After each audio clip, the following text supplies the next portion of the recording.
Peace and grand rising to the sovereign, original, indigenous, natural, divine heirs and their subjects. Today is June 16th, 2024 on the ancient moon calendar, 2025 on the ancient sun calendar. All rise and stand and remain standing into perpetuity and in accordance and alignment with the ancient Noahide laws as stated by this Holy Congress. This is a sovereign, living, ancient, Article 3, Moorish American, Al-Moroccan Universal Court action. We are the divine, sovereign, living justices and ego sum Pauline Denise Ritchie. My free chosen sovereign appellation is Light Tajiri Bay. All are in capitis diminution nolo in red ink. In propria persona sui juris, in proprio solo, and in proprio heredes. We are capite et corpus juris legalis, which is our statement that we are the living, lawful, and living, legal, natural head and body for our empire. All Moors are the divine, original, indigenous, sovereign, ancient, Al-Moroccan, Moorish American ascendants of the great pharaohs of Kemet and of the ancient Moabites, Canaanites, Shemites, Israelites, Cushites, and Hittites. Our full faith and trust, our allegiance, our honor, our credit, and our energy are hereby vested in ourselves, for we are the people who are the original, indigenous, natural, divine, sovereign, ancient empire state for Morocco. We're the de jure Moorish National Republic federal government. We are ancient Washington District for Columbia. We're the Universal Moorish American Consulate and the Earth-wide Article 3 Moorish American Consular Court. Today, we are being the law by our sovereign status, which is the original, indigenous, natural, divine, sovereign, ancient, Article 3, living United States District for Columbia Court, and we are the sovereign fiduciaries, original creditors, executors, trustees, divine ministers, possessors, grantors, grantors, and the titled trustors for all causes for action. We are peace. We are one nation, one state, one empire, and one God. We hereby recognize ourselves and accept our sovereign divine ascension. We do possess in our custody all land, all natural resources, and all commerce. We, the true living God nations, are not at war, and we exercise and demonstrate all eternal ancient sovereign rights at this time and at all points in time, nunc pro tunc, Islam. So let's go ahead and share the screen.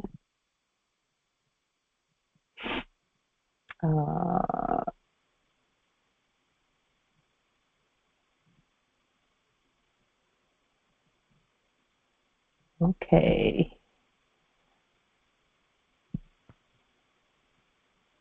So we first, before we do any business, this is business too. This is our top priority today, is to state on the record, for the record, and letting the record show that we will to wish our great emperors and patriarchs and nobles and consuls and justices and judges a happy, happy, happy Father's Day. You are the fathers for all at earth and in heaven.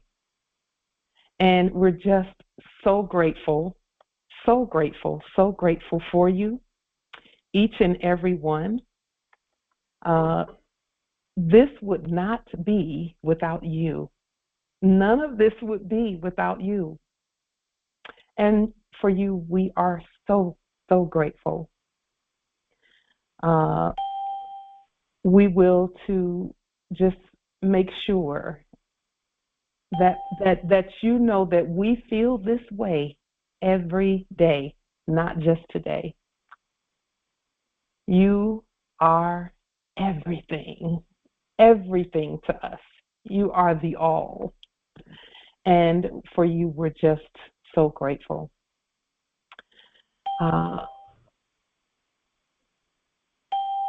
And I will say this, you know, we say this today, but we say it other days too about how much we love you and adore you and honor you. We just want to go over the top with all of that. We just want you to know, just with every fiber of your being, that you are everything to us. And for that, we're so grateful. Islam. So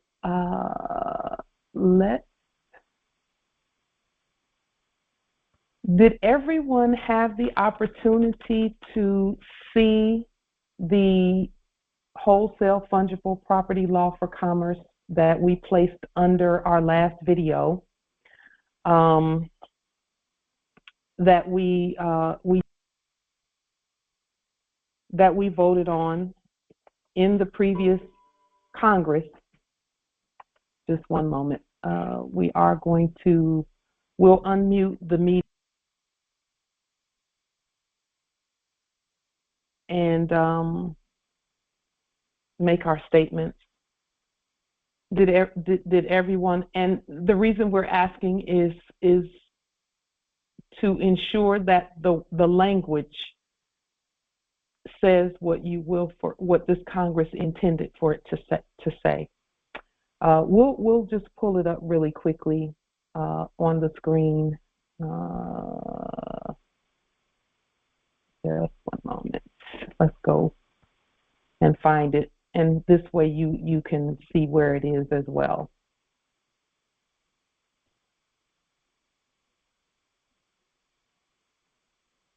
For those, what you do is go to YouTube, go to Light Tajiri Bay channel, click on videos, and this latest video is called Wholesale Fungible Property Law. And when you click on more, it's this first link that's under there, and it will take you to the document. So the document reads as follows. United States Congress.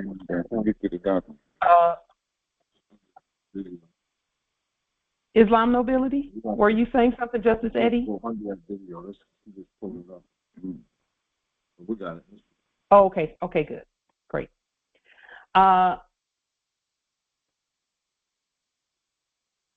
So here's what it is. Let's make it a little bit bigger. So it is the Wholesale Fungible Property Law for Commerce. The law number is 2024-0613. Congressional vote summary, 36 yay and 1 nay. This appropriation law states that all property is fungible in exchange for gold, silver, and Moorish sovereign dollarium gold and silver receipts. In addition to Moorish sovereign dollarium gold and silver receipts, the definition for gold and silver also includes coins, bars, and rounds, weighted, measured, and stamped in gold, 0.91% or more per troy ounce in fine gold, and for silver, 0.999 fine silver per ounce. And that should be stamped on whatever method of gold or silver you choose. This law is according to the people, the Congress, and all other, and it's also according to the Circle 7 Quran for the Moorish Holy Temple for Science, Chapter 29 titled Magistrate and Subject, and all other chapters are applicable by the Congressional Temple Authority. So whichever chapters the Congress, who are the temple authorities. Did you all know you were temple authorities? Yes, you are. However you applied any of the other chapters with regard to this law. It's also according to the Constitution for the United States, 1789, 1791, and 2022, which is what we placed on the public record. Article 1, Section 10, where tender is stated, all other articles and amendments as stated by Congress. Not only are you the temple, you're also the Congress. We are also the temple and the Congress. 15 United States Code 1692G, validation for credit. The original creditors are specifically stated on the public record according to the law. And then 18 United States Code subsection 984, appropriation for fungible property. So we've appropriated all property as fungible. And then also the ancient holy biblios in Gene Isis, or some pronounce it Genesis.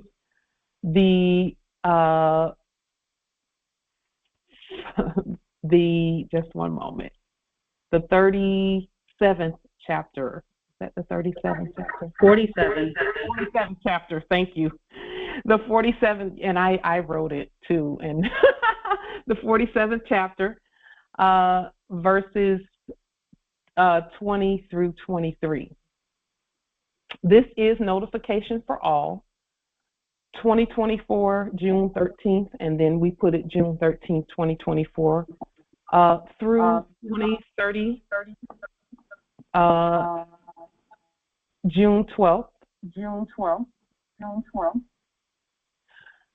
The people do hereby place our will on the record by spoken word, written word, ecclesiastic will, and all other. All law is subject to update according to the living will for and by the people. All who agree shall circulate this law widely. And then we stamped and sealed it and put it on the public record. The Universal Postal Union seal is here. The Treasury seal for America, and this is an earthwide seal. So for those who are at other territories, this seal is also your Treasury seal, because as we know, all money came from this land here. So, and then there's the currency controller stamp and seal, which is not as clear on here. But so that was the law that we voted in this past, and of course we added the details with regard to everything being weighted, measured, and stamped in gold and silver. The Moorish Sovereign Dollarium has the weights and measures on it already, so that would be the nomination that's in the corner. So whatever the Moorish Sovereign Dollarium gold receipt says is that amount of gold. $1, $1,000, $5,000, however many. Are there any questions, comments, or wisdom regarding what we've stated here and put on the record? This is what was voted in the previous Congress.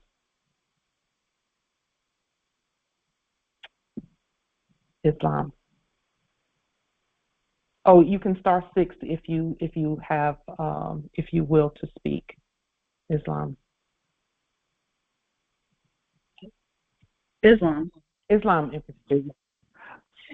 I guess Malaka wanted to get his tiny lower self on the record. Yes. Go ahead, Empress Angel, and then Justice Nada. Islam, yes, and gratitude. So gratitude for the statement penned, and at Manawatu territory, we are going to take this affidavit and law stated and add into this the state's version, because this is the national. So we're going to just state it for the state as well. And it does include all the states, but your territory, your will, do as you will at your territory. And anyone, any of the other territories who will to do the same, feel free to do so. Maybe making a quick more update. Islam. Just 1 minute, Empress Cynthia, Justice Nada. Can you hear me? Yes, we can hear you. Okay, I tried to vote last week. I don't know if I got in, but I had to move because I was using Wi-Fi from a restaurant, and I put it on the phone, but I don't think you could hear me say yay for the vote for last Thursday. Okay. However, I did text it in. I hope it counted. Okay. I believe we did hear you, Justice Nathan. I believe we heard you from last week. Okay, that's all I wanted. Yeah. One more thing. I Mhm. posted termination of all corporate entities on my Facebook page, and 1 day later, they suspended my telephone privileges. I don't know how that happened, but I had to go. Your telephone privileges or Facebook privileges? No, just the phone. They said it was suspended for some reason, and they told me they'd give me 48 hours to come up with a conclusion. They haven't done so yet, so I had to go out and get another phone. So that's why you see what you see, a different number. Islam, I yield. Islam. So there are no coincidences. There's probably a direct connection, and we would state that there is a direct connection. Justice Nathan, let me ask you a couple of questions. Have you liened the phone, the quote-unquote phone company, or those acting as a phone company? Islam, can you hear me? Yes, we can hear you. No, I haven't. Okay. I haven't liened that. I have it all prepared. It's prepared to go out, but I haven't liened them yet. I'm going to do that Monday. Okay. Islam. Along with 4 other documents. Islam. Okay, that's necessary. Okay, Islam, and I yield. Islam. Let me say this about the phones and all of that. The phone system is a system also. It's a system also. So it's one that had third-party interlopers pretending to be the phone company when they're not the phone company. We are. So that is a demonstration that we did as well, and we're going on, what year is this? Probably 2 or 3 years, 2 years probably since we started that demonstration. We don't have our phone. Well, I can't say we don't have it because we do. It was the service that was the issue. It was the service that was the issue, because it wasn't supposed to be phone service. It was supposed to be communication devices that we use. So the wording was all wrong. The contracting was all wrong for that. Now, some people still have theirs, listen, do as you will, and take the demonstrations one demonstration at a time and work through those demonstrations. We're not worried about it, not at all, not at all. Because here's one thing I do know, is they still couldn't stop us from doing what we came here to do. And we know that as we're doing what we're doing right now, where fungibility is concerned and all of that, we already know the ancestors are going to have us access the different parts of the estate where cell phones and things like that are concerned. But I will say this, that the cell phone piece was a scary piece for me. And I know that's why the ancestors did what they did and had me face that fear, because we felt like we couldn't live without them, without a cell phone. We felt like that in our sleep, that we just had to have one. And the ancestors are saying that the phone needs you way more than you need a phone. You don't need. I don't need one. Because even again, I'll have one. I'll have as many as I will to have. As we continue doing the work, we already know it's already ours. So, but that was something that my energy had to be checked on, that, because we're God. We are God. We're the Lords for the land, period. All cellular phones start with infrastructure that's on our land and under the land. So, we weren't worried about it, not at all. And guess what? Our ancestors did exactly what they said they would do. They promised that during this time period, they would look out for us and make sure we don't miss a beat, and we haven't. We've not missed a single beat without a cell phone. Now, some people they're not willing to do that because they say they have heirs, young children and things. Not every test that we go through, some Moors won't go through those tests. They'll be tested in other ways, So we're comfortable. We know what our ancestors said to us and promised us, and they've kept their word the entire time. So we're going to keep going.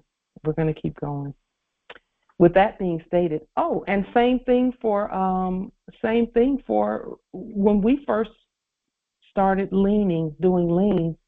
We did a lien on waste management, but we didn't have all the steps. But we did the lien on waste management, which is the ones who were acting as waste management, rather, picking up trash. We have not had quote unquote trash service for going on 4 or 5 years. We've been recycling everything. We just take it down to the recycling and we recycle. So our ancestors have kept everything going while we are standing and learning to govern and remembering how to govern, rather. Some people are not willing to go through whatever it takes to be free. We, however, were willing to do whatever it took to be free. And if that meant, because some Moors are going without a roof over their heads in some cases, but see, that was coming anyway. If we had stayed asleep, that was still coming because the fiat was done. It's been finished. So I'm also noticing, Moors, that there are that the things that we have been, the tests that we've been tested on, those that don't know who they are being tested the same way. And I'm seeing that they don't have any way out. All they can do is bend over and let that system do what it does. That previous thing, those actors that are acting as a system, they just, there was someone that is a minister or doing business as a preacher who was recently arrested, and he talked about it on his YouTube channel, and he wasn't in there but a day and a half, and he was about to kill himself. I was thinking to myself, ooh, you would not last through the test that we've been through. But see, we're proving that we are fit to govern. That's proof that we're fit to govern, because fit to govern is here first. It's in the mind first. That's why it's called government. Are you fit? Are you strong enough to govern? Because if you can't make it through a cell phone demonstration, what happens if you're governing and someone is threatening to attack your nation? What do you do then?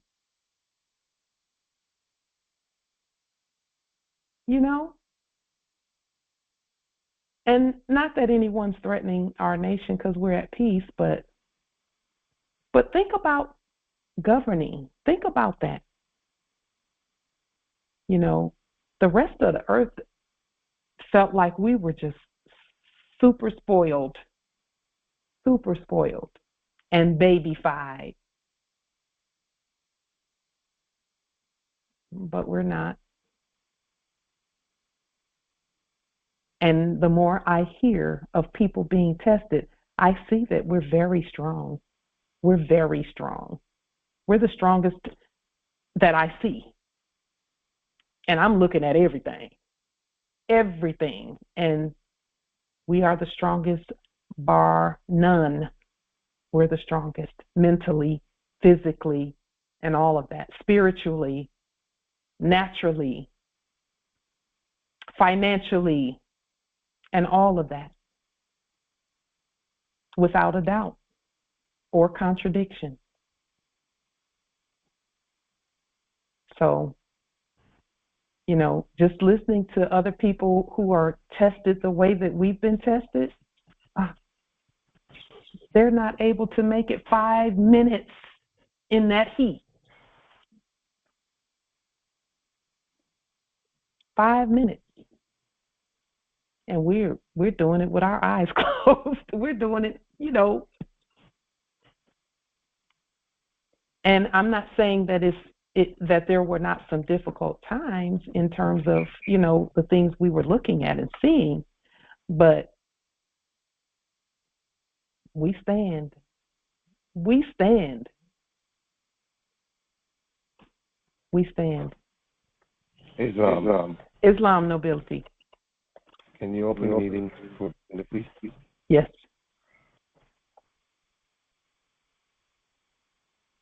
So, yes, Ember Shasha, when I think about you, when I think about the word strong, I'm thinking right about you.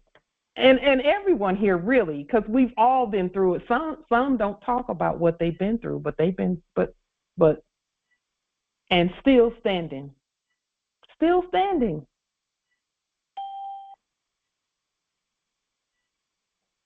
At some point, maybe I'll send you the link. Maybe I'll send you the link to the preacher who the subject in the office of preacher who was talking about his jail experience, and I was thinking to myself, they can't take any heat at all. Islam Empress Cynthia.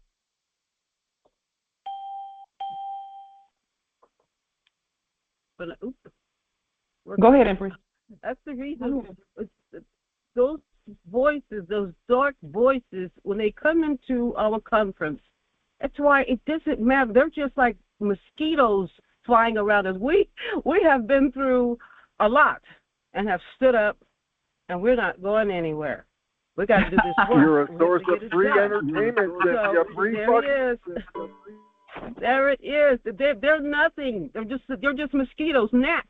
You know, trying to discourage you. Yeah. Swat them and keep going. Anyway, it's law. Yeah. We just pat them on the top of their head and say, it's all right. It's okay. It's all right. You can calm down. You can calm down. That's what we do. We just tell them, it's all right.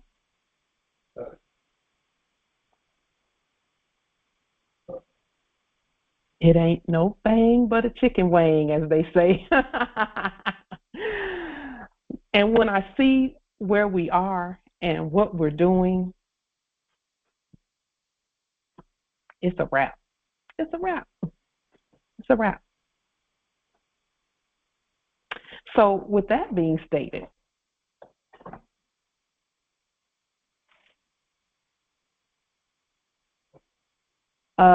we were going to discuss Bretton Woods erudition today and for the next couple of Congresses. We were going to do that. But I'm requesting that we do it maybe Thursday because I need more, I will to have more time to look at the documentation, if that's okay with the Congress.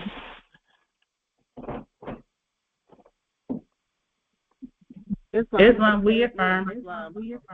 Your work is gold. It's not. Thank you. Islam, thank you. Thank you, Congress. I appreciate that. We will to have some more time to look at the documentation because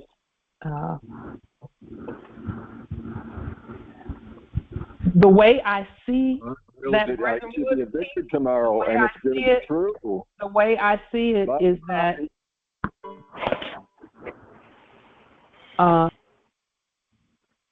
that Bretton Woods, I will to keep that short because see, I'm looking at what was written, and it's far more extensive than it needs to be.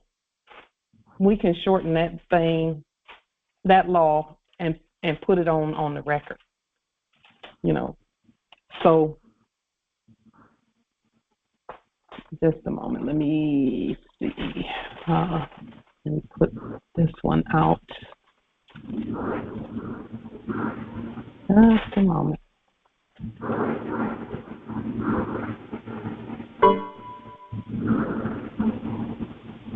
Just a moment. Great rising in the chat as well. So glad you're here. Islam. Okay. Thank you for that. We'll look at Bretton Woods at our Thursday conference.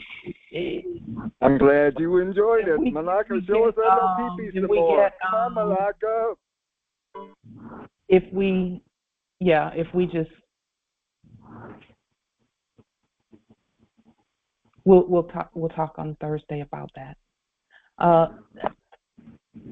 Really quickly, there is a statement that I saw as I was doing my study. Empress Cynthia wants to suck on your pee-pee. There was a statement that I saw in my studies. You know, there's been a lot of talk about pronouns. There's also a proverb. Pronouns and proverbs. That's the noun. A pronoun is a word before the word, and a proverb pro means before. Pro and pre mean the same thing because in Latin, vowels are interchangeable. So proverb, pro means before, and verbum means a word. But I saw something here as I was looking at this word. It says the proverb is true that light gains make heavy purses. For light gains come often, great gains now and then. And that's really what I will to focus on just briefly with regard to what we've been doing this whole time anyway. We have been making both light and heavy gains the whole time. Islam Empress. More like zero gains, no Range Rover. We've been making the gains. This is what the rising is all about, grand rising is all about. It's about light gains and then the heavy gains. That is where the wealth comes from. That's what makes wealth wealth. That's what makes it worth it. And that is precisely why in the previous era, 99% of the people were not wealthy because they were not willing to do the light gains and then every now and then a heavy gain. Every decision, Islam nobility. Can you please? Say again, nobility. Can you please unlock the meeting? I'm having some technical difficulties. Yes, it's open, nobility.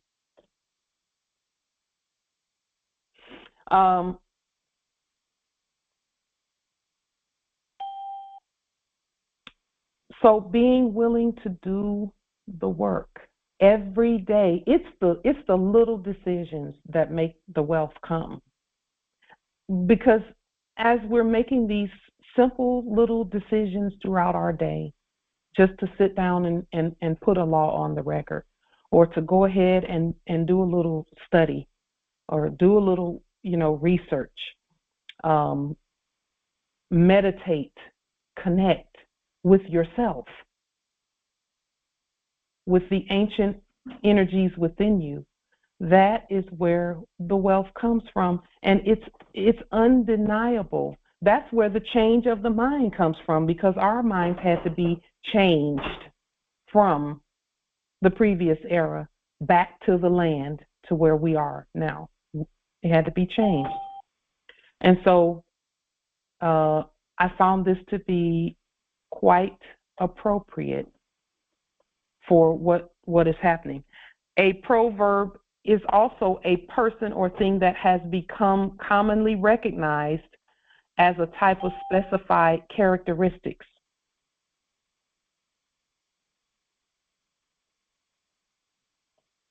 Light gains make heavy purses. For light gains come often. Great gains now and then. And for us, great gains are coming often now. Because as with all wealth, it happens little by little and then all at once. That's how wealth happens. Little by little and then all at once. And we're at the all at once piece. We know we have all the wealth. We know that already. So it also says in the Bible an enigmatical saying in which a profound truth is cloaked. So it's a parable. So when you have some time, take a look at Proverbs, because there is Psalms and Proverbs. Did you know that nationality is all throughout the Bible? And it specifies our nationality throughout the Bible. I'm going to show you that in just a moment. But the Biblios is also, of course, it's in the Quran. Of course, it's in there. But we didn't realize that it was in the Biblios, in the Bible, the whole time.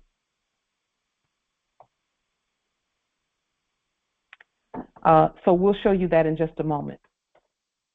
So as we move on in our topics,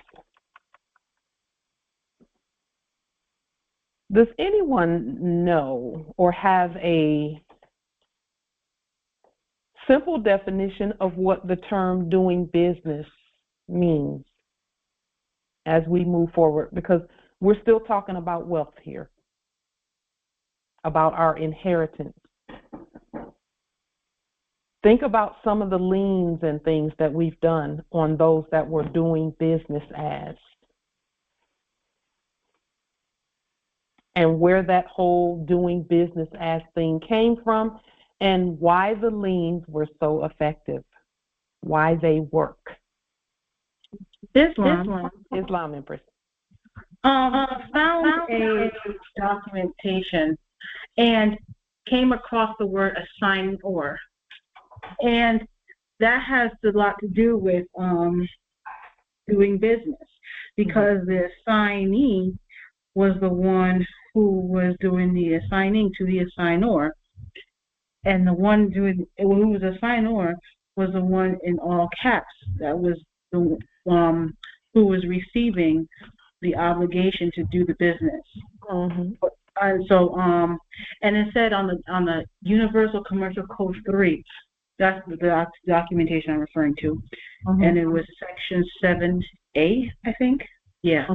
And so, yes. And so, and they said that the one doing the assigning has to have the power to do so. So, yes. That brought me back to our share your field demonstrations with everybody, Angel. Let's hear about your field demonstrations, Angel. Go ahead, Empress. That we had done when we did our United States incorporation documentation, and that's why it was implored and highly suggested that all Moors put that lien, levy, and bond for the United States on the public record. And I mean, for real, while doing research over here with Justice and Nathaniel, and studying and doing paperwork, it really hit home.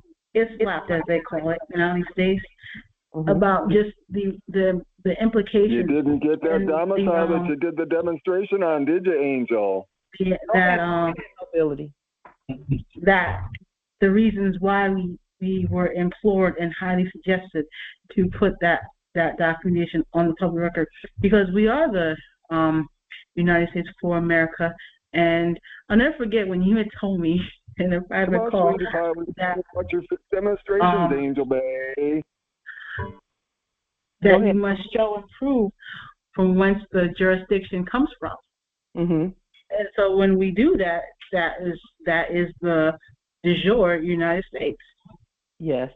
And so when you finally You are one of the stupidest Negroes on this call. There's a bunch of them, but you're right up there. Go ahead. It finally clicks, and you finally realize, well, my word, it is, and this is why we've done it. This is why all the 40 documents matter. This is why all the liens and levies bonded, because when we get down to the nitty gritty of our own big and fine tree, yeah, it matters, because now you have to realize and start connecting the United States for America to you. I mean, it's already connected, but you have to show why it's connected. But first, wait a minute. Before you show, you got to understand why it's connected, and then you show that it is connected, and then you stand on the connection, and then you demonstrate. So, yes, it was a real high epiphany with that. And then going back to the doing business, like we have all our special purpose vehicles, which is our persons. And so when we understand how that functions, you have the ability to do business in your person. And so that is what, came to mind when I seen on the screen doing business. Islam, indeed. Islam, Empress Shaka, and then there was another noble. Okay, so doing business. What I'd like to do, it's all about jurisdiction. What I'd like to do is, or what I'm going to do, is read the definition from Black's Law Dictionary, doing business. Yes. So, doing business, which is Black's Law Dictionary, 4th edition, page 569. Within statutes on service of process, on foreign corporations, equivalent to conducting or managing business. So when you look at that, foreign corporations, first of all, statutes, it's all about, they were doing fraudulent business. It's all about jurisdiction. Let me continue. And then there's case law. Doing business. A foreign corporation is doing business, making it amenable to process within state. Within state. Within state. And it's talking a foreign corporation. So again, we're looking at jurisdiction. If it does business therein in such a manner as to warrant the inference that it is present there. That's why we have to do the liens, levies, and bonds. Yes. We have to put them out of their inference of being present there doing business. Again, that just, to me, that's de facto all the way. That's imposter. It's all about jurisdiction. But if we didn't know, then we didn't know, because they were inferring and acting as if they were really there, but they're really not. They were never on the land. They were occupying, impostering, fraudulent. So anyway, I yield. There's more in the definition, but I think that gives a good enough beginning, at least.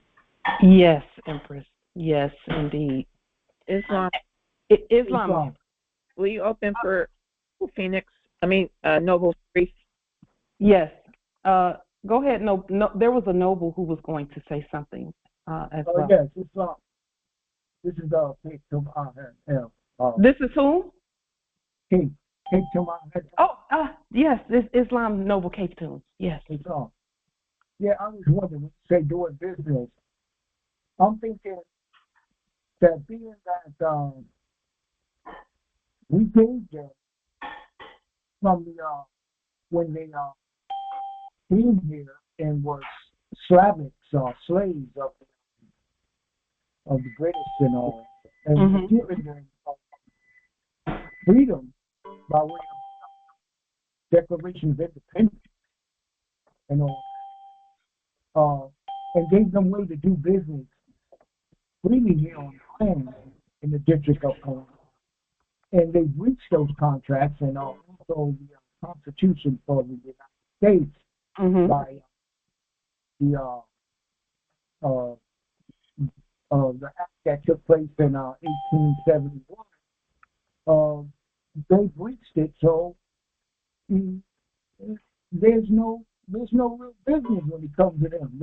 I mean, they breached the contract and shown that they are not loyal to those who really freed them. Actually, I think Aisha's busy barricading her doors because the sheriff's coming in the morning. Yeah, that's basically what I'm thinking comes to doing this. They're unfit here.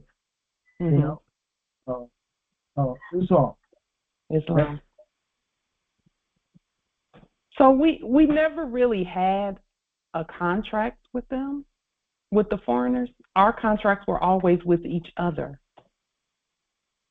And there were some of us who were claiming to be Christians, and there were some of us who are Islamic Muslims. And neither one of those are religions, by the way. Those are not religions. Don't get that twisted. There is a one thing, you're all great big. Yeah, but yeah, there was so much problems going on in the Atlantic with all different people who was trying to do trade, and so we came up with a way to whereby we treat with peace and friendship to where everybody could trade their business, and they agreed to those contracts. And when they breached that, there's no business there. There's no real business being done. It's all fraud. Well, and the fraud is that we think that foreigners, and when I say foreigners, the modern ones, the fraud is that we thought that we were doing business with them. We never were. We were doing business with each other.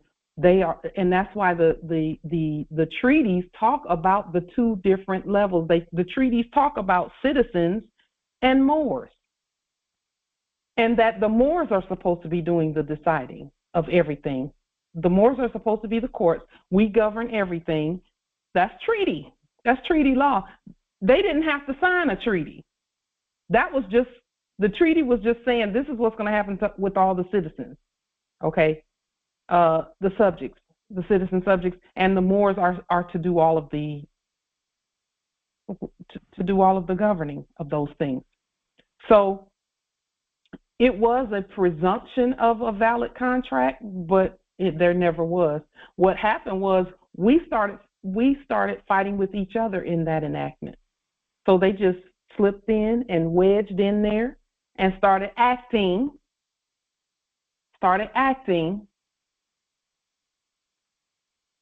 because we were busy. Islam. In the enactment. Islam, Empress. Will you open for Noble Sharif? He didn't get in. Okay. Thank you. Yeah, so we were so busy at each other that somebody forgot to look at a contract and see that they didn't write that, and people just started signing things in the enactment. Just signing things. Islam? So, Islam nobility. I was going to just say, it just reminds me of the old family feud between the two houses, which we metaphorically, or maybe even literally, I'm not sure, refer to as the Hatfield and McCoy. That's us fighting amongst ourselves, and in the meantime, they're on the sidelines saying, wait a minute, this is an opportunity. While they're busy fighting, okay, I'm going to just insert myself in there and pretend like, this and that, and that I'm on this side, and I want to keep that feud going among them, so they won't pay attention to me taking their treasures and their land and everything else. That's what they really did. Yes. Wow. Yeah. That's all it was. Never did we sit down at the table and contract like that, because that's not fair. It wouldn't have even been fair. It wouldn't have been equal. It wouldn't have been equal. And that's according to nature and nature's God. Natural law says that's not equal. So we're not making that up. It's in the writings. It's in the ancient writings. So with that being stated, let me tell you, and we know that today is Patriarch's Day. So, but I have to say this. I have to say this. I will to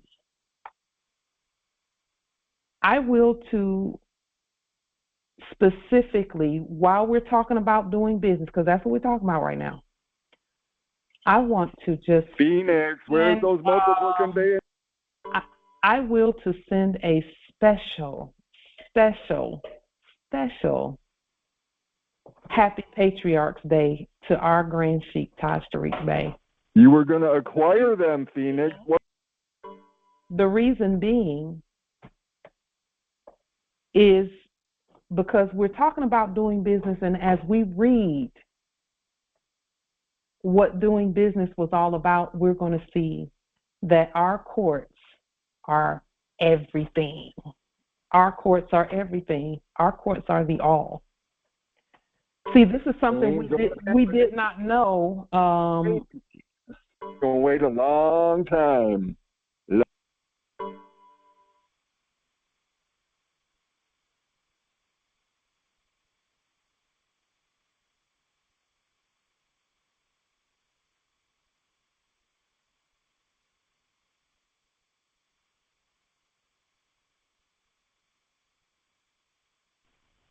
You said that it was going to happen, Phoenix. Come on, what's the problem, Phoenix? We're waiting.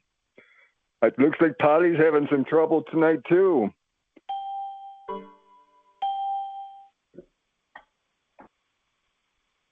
Okay.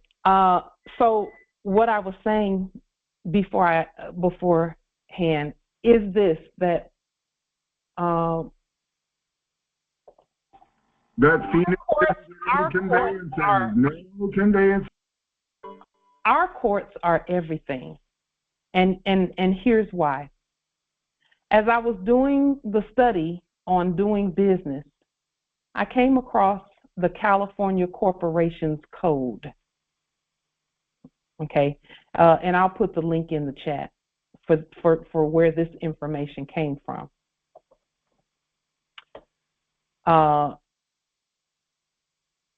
Just a moment. Let me put this in the chat. Can you all see the screen? Can you all see the screen? No. Okay. No, not right now. Yes, Okay. now we can. Now we can. Okay. There it is. There it Thank you. So let me put this in the chat really quickly, the link here to where this came from. So I was looking at the California codes for corporation codes, because again, we're just looking and studying and just so that we know the ins and outs of everything, really. And so as I was looking at it, this is what it says. It says, the Corporations Code describes doing business as entering into repeated and successive transactions of its business in the state other than interstate or foreign commerce. While it does not list what activities constitute doing business, so in other words, they don't even know what doing business really means. There's no set definition. It says the statute provides a non-exclusive list of activities that do not constitute doing business in California, including maintaining, defending, or settling any action or suit or any administrative or arbitration proceeding. What that's saying is that if you're doing something by court action, then you're not doing business. And that label of doing business is a taxable event. It's a lienable event. So we can do commerce all day, every day. As long as we're doing it by judicial action, it's not taxed.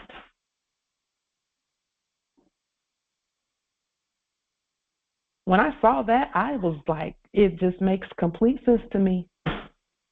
That is the verification and the justification that affirms AA 222-141A1.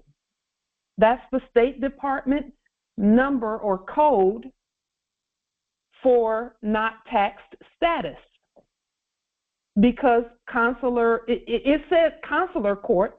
Yes, that's true, because we do business with everyone, so to speak. Not do business, but we govern everything and everyone. But this right here is further proof and affirmation, and this is why we say everything we send out is by court action. Every time we speak, it's by court action. Every time we're the law all day, every day, no matter what. We're always the law. We're never not the law.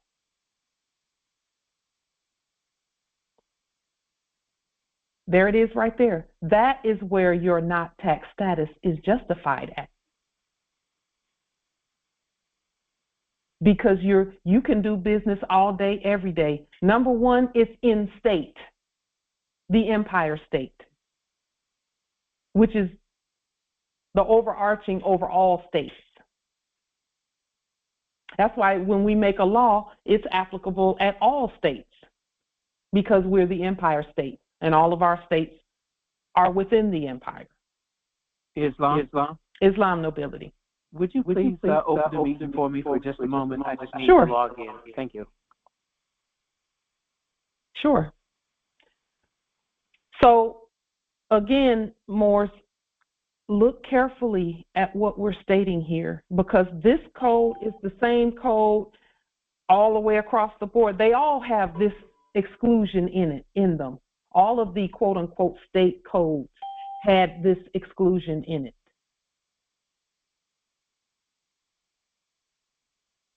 It's not taxable if you are doing anything by court action. So actions, suits, settling, maintaining, defending, administrative, arbitration, proceedings, anything that's a proceeding, a suit, an action, any of that, those are not taxable events. Islam, do you suspect that this is the same statute similar to this is in all the other states? Oh, I know it is. I know it is. Looked and compared a couple already? All right. Yeah. Islam. I know it is because they just copied each other. That's number one, for uniformity's sake. For the sake of uniformity, they copied each other. And so all of those, they are all the same. Yeah, and this is also, excuse me, Go ahead. this is also where the full faith and credit applies. That provision is not dealing with money as credit. That statute that's not what that was referring to. It was referring to whatever codes, laws, etc. are passed in one state must be honored in another. So if California does that, then you can use it and apply it in Mississippi or Georgia or whatever other state. That's a full faith and credit. Yes. Yes. Why don't you mark your black ass in the car dealership? And because they were all paying taxes to one, Phoenix, just command them to give you those vehicles. Because all of the quote-unquote states were paying taxes to one entity and calling that one entity the federal government, quote-unquote. I thought that's the way it worked, Phoenix. If you just commanded. That is where that full faith, it was actually supposed to be full faith and trust and not full faith and trust. It don't work that way. You don't command it. Okay. So, boy, they want to be hurt so badly. They want to be hurt so badly. We feel sorry for you. No, we don't.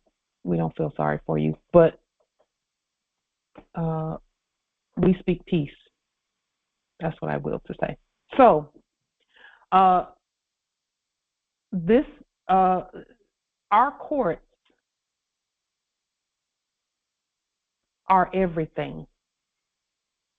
When it comes, our courts automatically make us wealthy, automatically, just by existing, just by us being the court. All wealth is already in our favor. Everything is already in our favor. Everything. And that is why I knew that our ancestors had a specific something they willed to do regarding that, because that was the first question that I asked them when I woke up in 2017 is, how do we get past fake courts and fake policy enforcers? And they said, we'll show you. We'll show you. Just go ahead and be yourself, and we'll show you.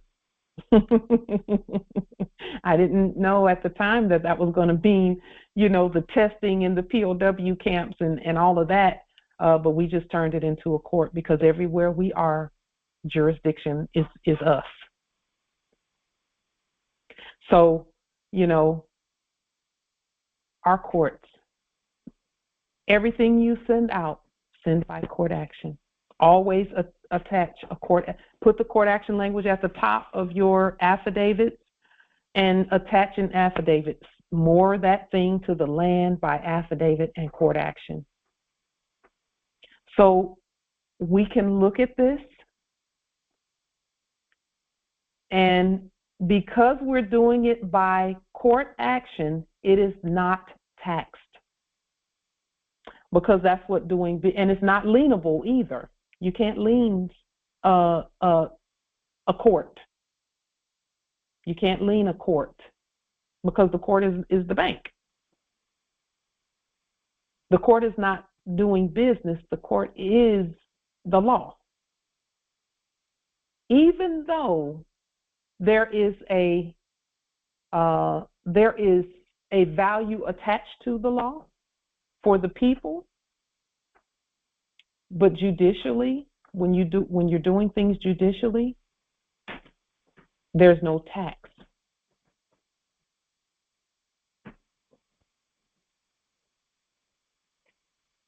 And that's why you've never heard of anyone suing a court and actually winning. Never heard of it. It does not exist, quote unquote. It doesn't exist. Islam, Empress. As I sit here and listen, so the sovereign is the court. Yes. All times, wherever yes. he or he may be. Yes. The sovereign is also not subject to law, because the sovereign is the source of the author of law. Yes. So all of it, as I'm listening, and it all makes complete sense. Yeah. Because nothing supersedes the law. No one or nothing supersedes the sovereign, which is the court. Yeah. He is the court. And so it makes complete sense. Yes. And that's why, when we were doing our POW demonstration, we just kept doing the court action language, and they couldn't get past it. They tried everything. They tried everything. And that was for 10 days for us. They tried everything and couldn't get past it. And because we just kept doing it. Kept doing, and I will state the same here. The difference was, and it's very interesting. Yeah. The camp itself, so the Jamaica Constabulary Force, denied holding the sovereign. Do you know what they, and there's a lot of ignorance, of course there is a lot of ignorance. It was... Did you just call them the constabulary? The subject in the Jamaica Constabulary Force. My apologies. Thank you. That's important, Empress. No, it absolutely is. Absolutely, and thank you for correcting me. My mistake there. Yeah. The subjects and the persons Yeah. in the Jamaica Constabulary Force would say they're not holding. The court was holding the subjects in the judicial system, the court. Mm-hmm. So it was very interesting because I would constantly, do court actions. Mm-hmm. And then, but it was, I'm mumbling a little bit here, but as I sit here and listen to all of this and remember all of these things, Mm-hmm. their arguments, and I can't even call them arguments because they don't even have the right to make arguments. They absolutely, even in their ignorance, feigned ignorance, they knew and know exactly who we are. Yes. Exactly who we are. In this case, and I will state this on the record because it's on the record multiple times. Yes. A subject paid the subjects in the statutory, non-constitutional, fictional imposter courts to lose the sovereign, me, in the system. And that just that was a psychological operation that could never happen. And it didn't happen because Medaya, but Yeah. do you know what I'm saying? So this whole, they absolutely know who they are not. Yeah. And they absolutely know who we are. Our identity is not a secret to anyone at all. Not at all. And their attempt was to decapitate. Yes, that was the attempt. That was the attempt. They failed. And we'll they can't do it when we tell them. When we continue being ourselves, they can't. It's impossible. It is impossible. It is absolutely impossible. It's all up to us. All of that is up to us. And that is absolutely the truth. Yes. No matter what. Yeah. And it begins, it's outside of study, your knowledge, your learning, your courage. It begins also with knowing that. Yeah. Yeah. And let me say this too, Empress and Morris. The court action language and knowing to carry that all the way through to sentencing, because you got to sentence them too. Correct. Sentencing them repeatedly, you have to just keep doing it. You have, even if they, like what they would walk away sometimes, right as I start my court action, the ancestor said, don't stop until you sentence them. Finish the job. And so I did. Yeah. And they couldn't do, and they literally ejected me out of there. They literally ejected me, because when they came, they opened the door a little bit and said, "We are here to let you go. We came to let you go." And they were practically yelling that, trying to yell over my court action, and I didn't appreciate that either. Until they asked somebody down the hallway, "What do we do? She's not coming out." And then I guess someone down there said, "Y'all gonna have to go in there and get her and take her out." They didn't even I came home with the quote unquote the stripes on. I came home with the stripes on. They was like, "Get her out of here." And I had dug my heels in. I was like, "We're gonna be doing court actions, period." I had written a note to my daughter, and I hadn't even spoken to her. I had written a note in case she came up, just to explain to her that this is something that Mom had to do. I was ready, and that was when they came and was like, "Get her out of here," because she acting like she don't want to leave. which wasn't the case. The hardest part, actually, for me, in truth, was family. My son was here, but he didn't fully understand what mom is doing. Yeah. And so that was the hardest part, because in his mind I was doing wrong at times, because I would sneak out notes. You'd have to sneak out notes, and I would request certain things. Mm-hmm. And he may not bring it the next time or the next time, mm-hmm. and then he would bring it, like he brought my flag. Yeah. I asked him to bring that, and he did. And mm-hmm. I could see where, even as he struggled to comprehend really fully what was going on, there were certain breakthroughs, whether it was just because he loved his mom and he was doing for his mom, or there was some opening. Yeah. And everything in its time. But that was really the hardest part. And I would write notes and just share how much I really appreciated him being there and being my lifeline, and to trust that I had to do what I had to do. And anyway, let me yield. I yield. But Empress, I love hearing about your thoughts and what was going on with you, and within everyone who's done those types of demonstrations. I'm going to put in the chat the video that I watched that I just talked about a little earlier. I won't mention the name of the one who did the video. I think that's it. Let me just check and be sure. Yeah, that's it. Yeah, that's it.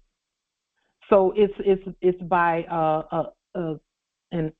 a preacher who was, and he wasn't in there but a day and a half or two days or something like that.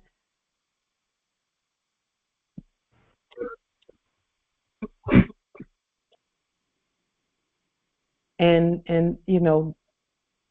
I'm not criticizing him. I'm just saying that mentally we are very strong people. Mentally, we're very strong. And I see what is happening in terms of, they say only the strong survive, but we have strong built into our genetics. Yes. We have it built into our genetics, period. Islam, Empress. Yes. You were speaking like a few moments ago prior, speaking about the court and how the court can't be linked. I just like to go a little bit further on the distinction between the de jure court and an acting court. The actors are acting, and they don't have a true court. That is why it can be liened. And so our de jure court, which is an Article 3 court, that it cannot be liened. And so that is the distinction. That's why we always put on Article 3 counsel of court action, referring to the court action. Yes. On every single court document, affidavit rather, that we present notification by and on the public record with, and declare and present every time we do anything. Yeah. So just for the people, in case there was some type of question, or to the new Moors who are coming in studying now, I just felt that was very important to do the distinction, state the distinction, because even the acting superior court, the acting federal courts are inferior, and they're not even courts, not until we state them. And and when we do state them, we're stating it that we are the that court, right?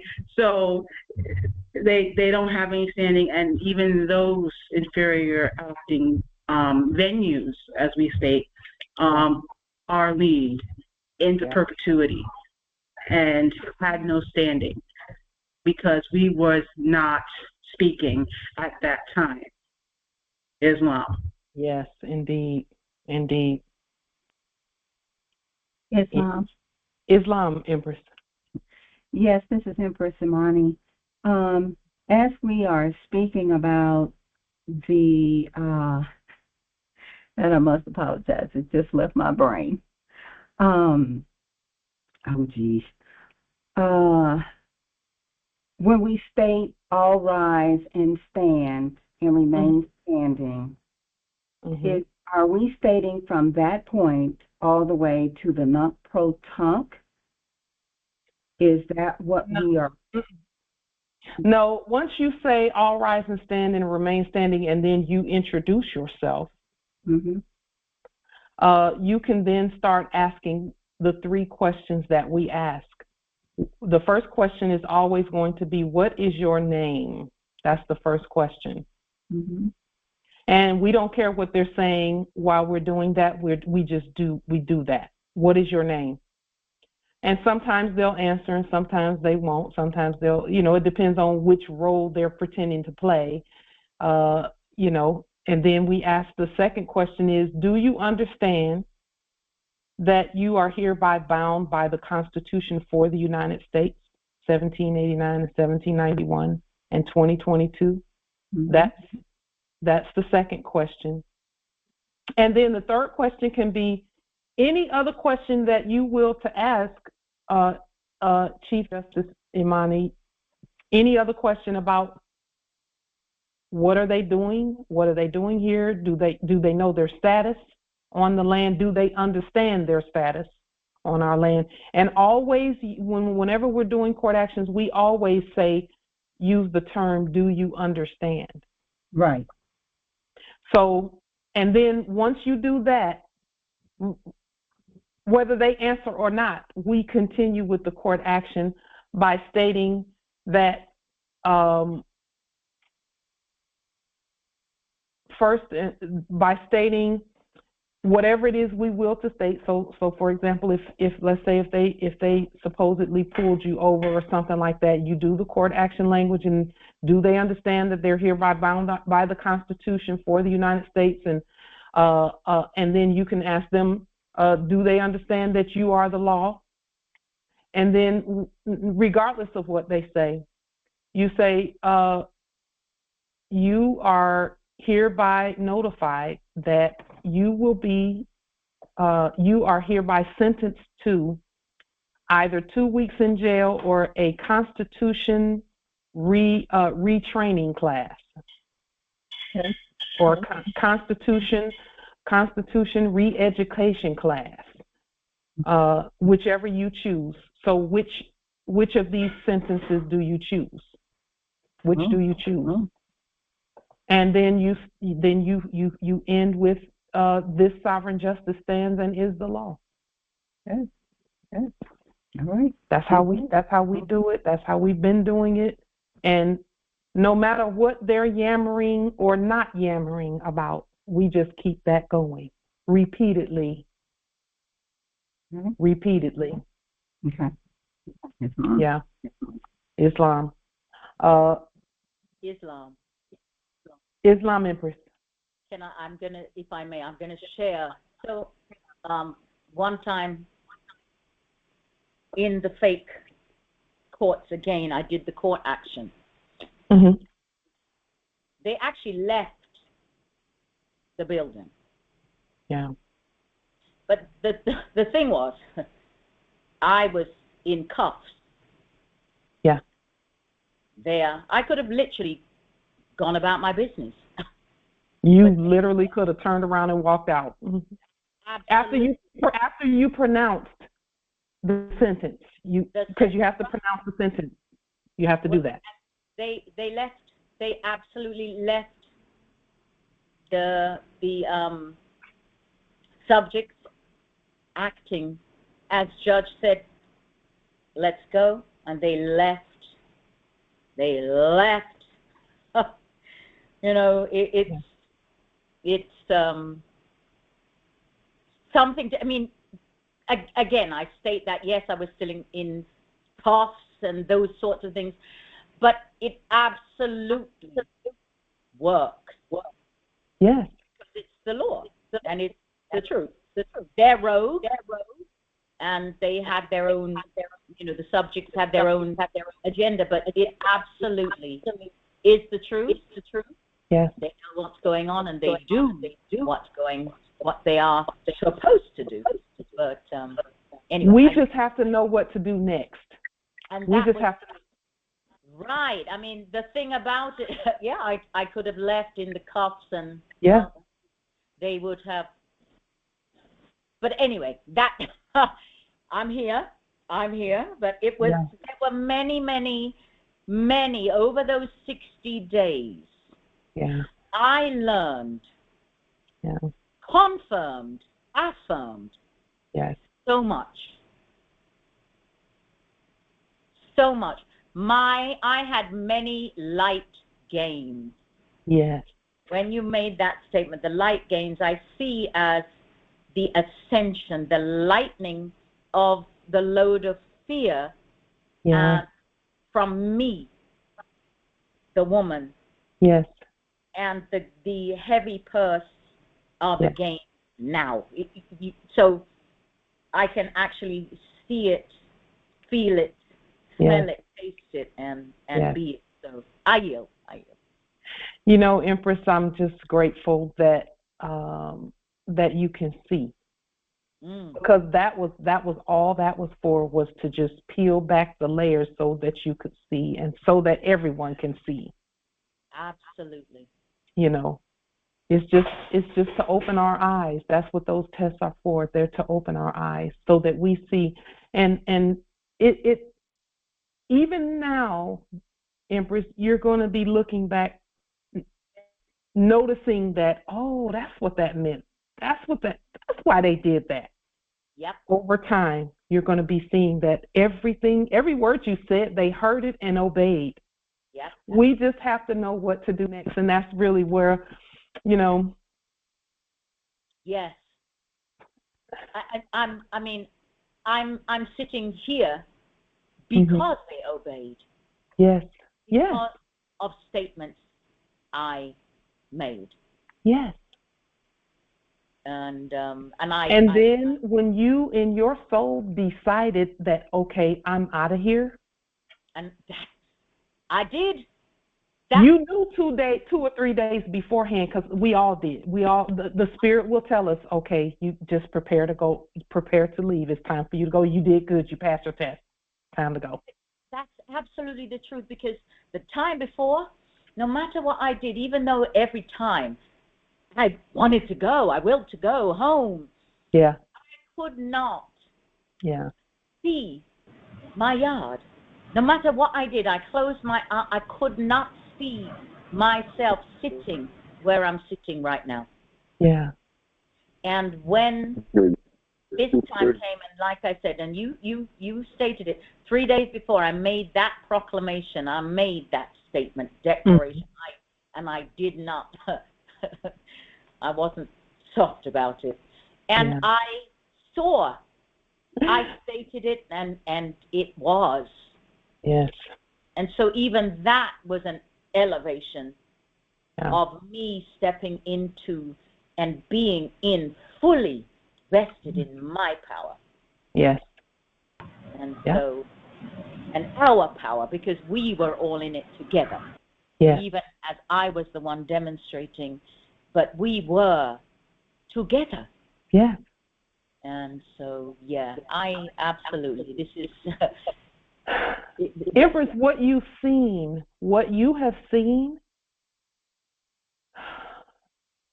the only way to see that, and what I've seen, and what those who've done those demonstrations have seen, the only way for us to see it would be to do a demonstration like that.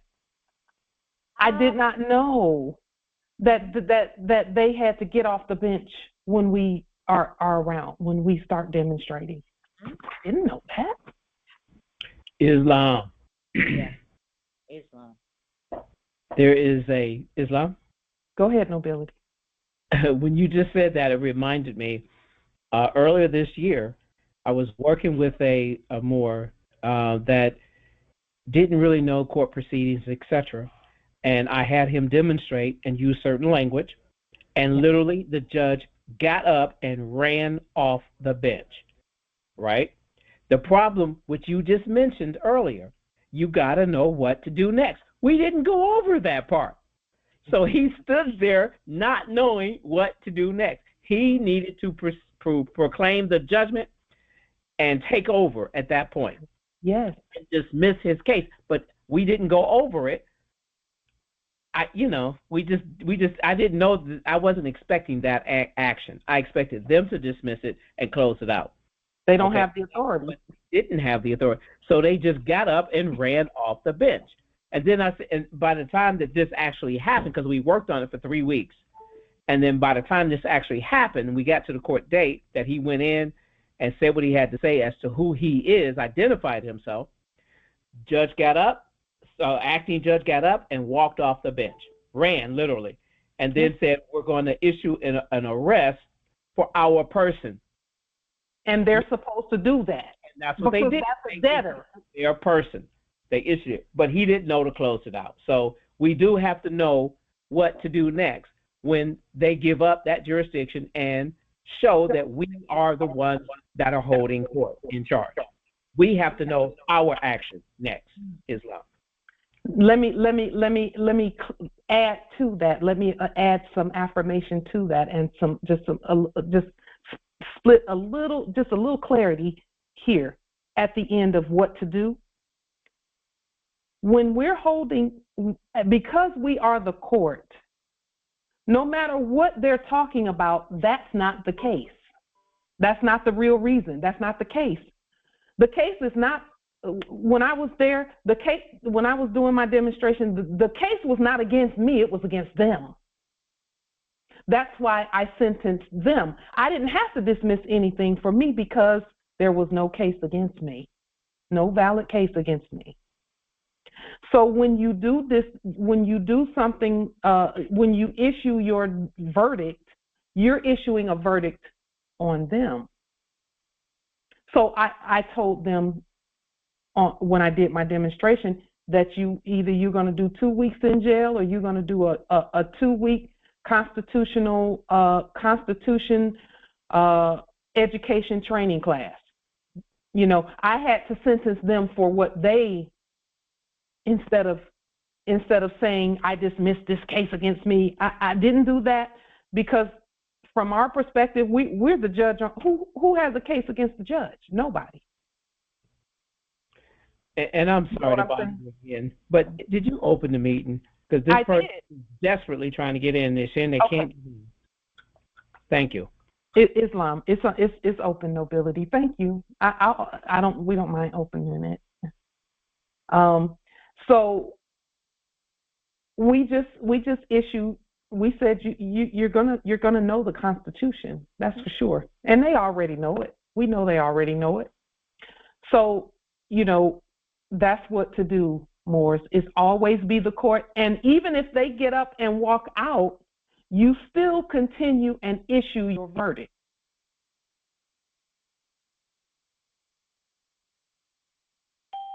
Always issue the verdict. Okay. So, and we told you about the first POW demonstration that we did in 2017 when we first woke up, where the one that was acting as judge came from behind the thing. He took off the robe. The robe was on the floor. The black robe was on the floor, and he sat next to it.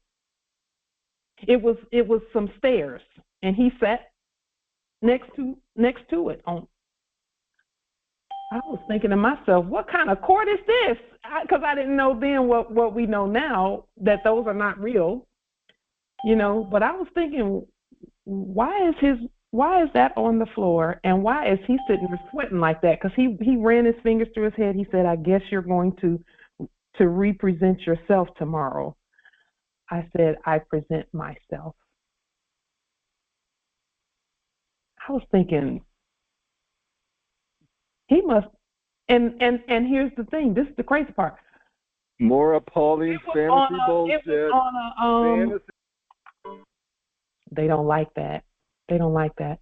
It's even the place that he was in, because it was on a he was on a monitor, and I was looking at him pretending to be a court on a TV screen. The room that he was in was dark. And there was no one in there with him. It had very little light. I could see him, but it had very little light. It was almost like he snuck into a room and pretended to be a judge at night or something, because that was like the weirdest thing I've ever seen, really, in terms of, now I know what I was looking at the time. I know now. So Morris, at all times, continue doing what you're doing. Dismiss the case. We gave the court action language under our video. The video is entitled, "I was detained and here is what happened." It's on my channel at Like Tajiri Bay channel on YouTube. But we, that was the language we used, and they were just looking for ways to get past. They sent groups. Bullshit. Bullshit. Oh, they don't like it. They don't like it, but I'm going to tell it.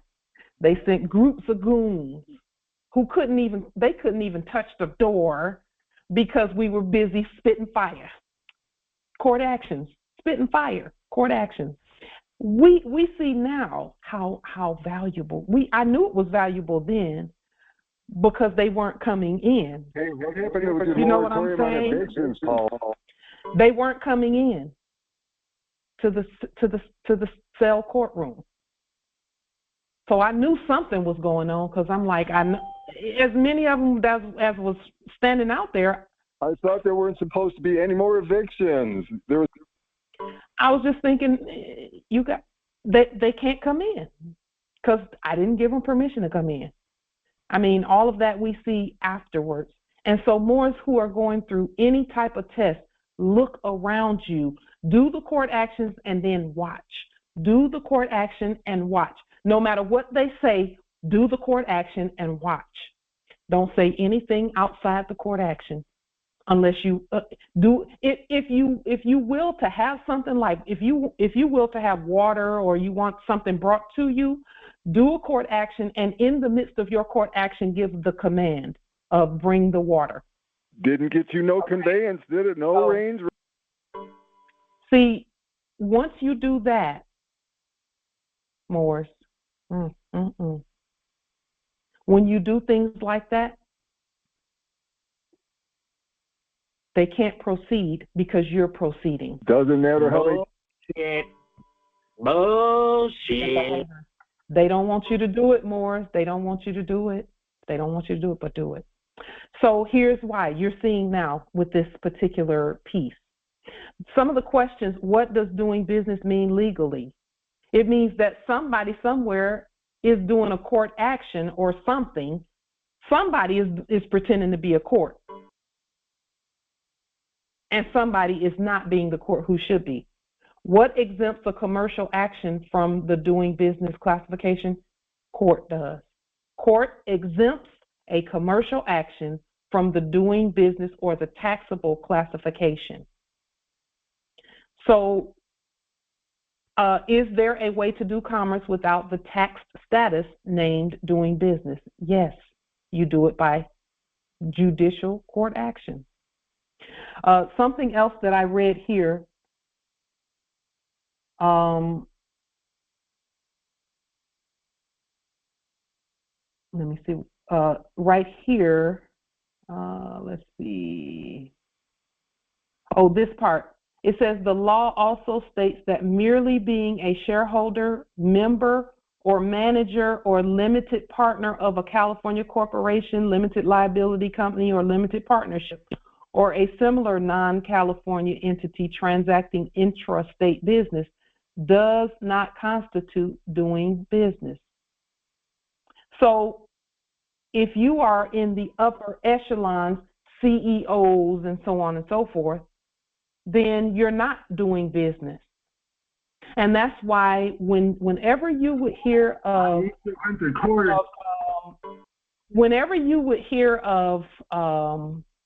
CEOs getting a big giant bonus payout, you never heard them talk about how much taxes came out of it. If they got a giant bunch of stock options that they exercised and sold or something like that, you would never hear of the tax being put there with the actors. And then a lot of times you wouldn't even hear that they sold anything, any stocks or anything. And most of the time they wouldn't sell them unless they knew that eventually it was going to be, you know, that the ride is over, the acting is over. So these right here, these being a shareholder, a member or manager or limited partner, a limited liability company or a partnership or some other non-California entity transacting intrastate business does not constitute doing business. So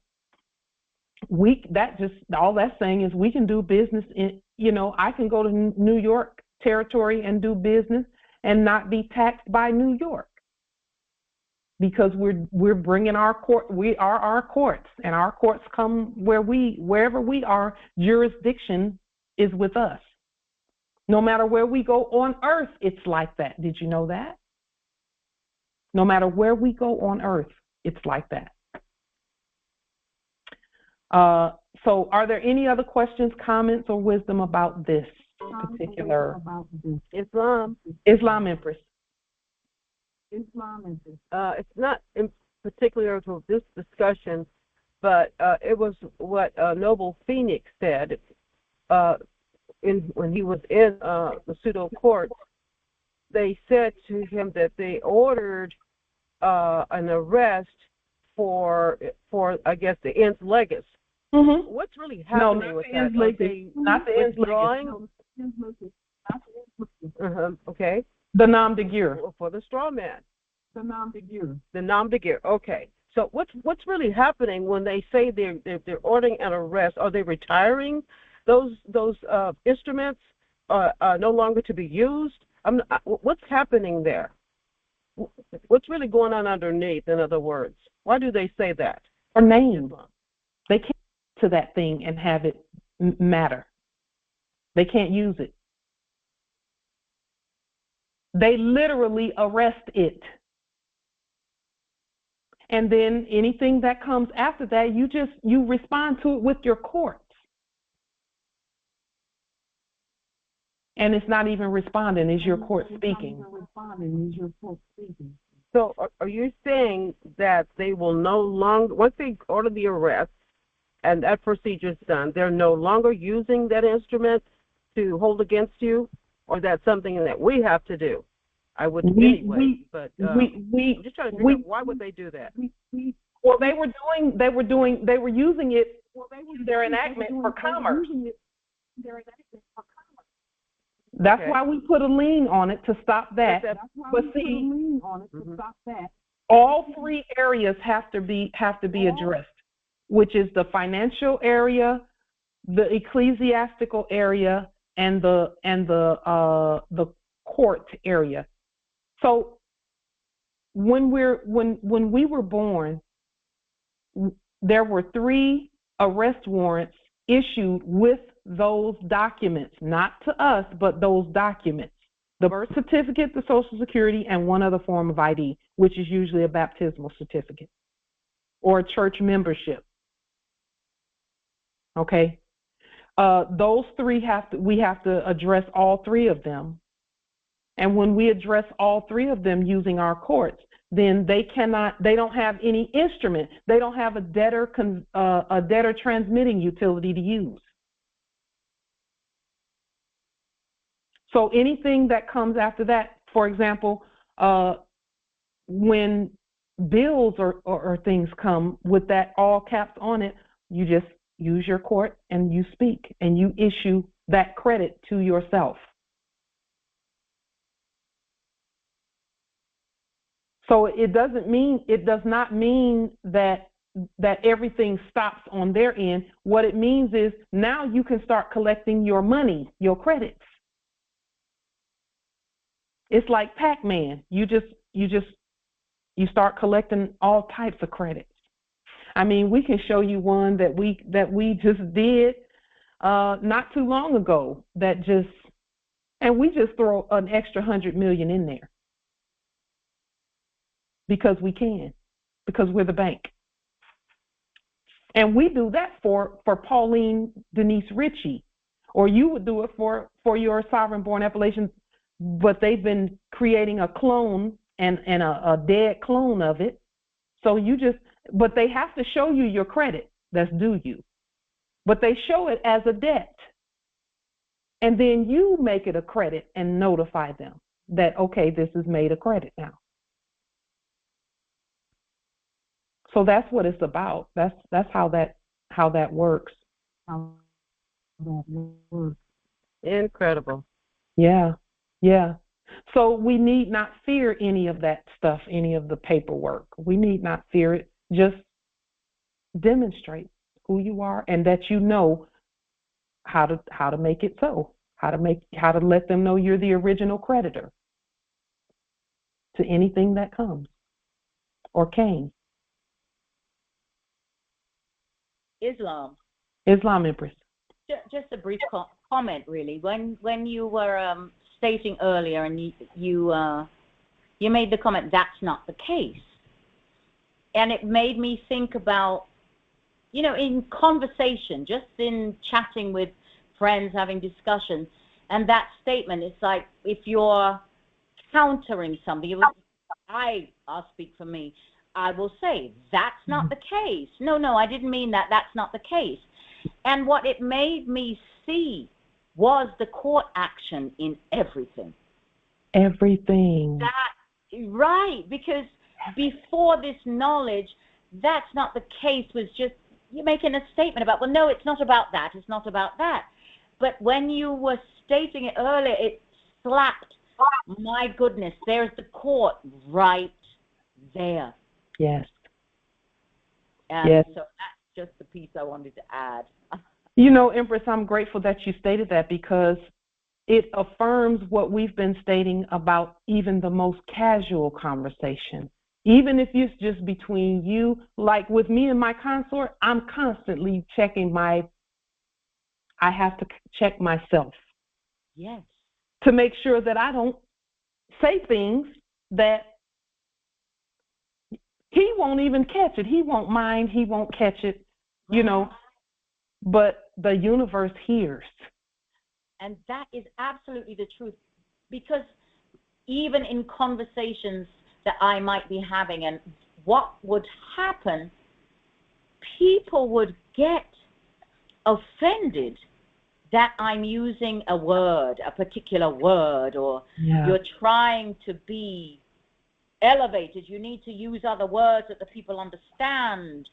And I would have to, well, not have to, but I would will to explain jurisdiction, every engagement, every intercourse, everything we must. Yes. Because it's important. And as you state, the spirit, the universe hears it, and that everything happens there first. And so we don't, if we are not aware in our right mind, in our right state, we wonder as we walk on the earth why certain things happen. Yes. That we called it into being. Yes. We are the Word. Yes. We are God. And so we must at all times.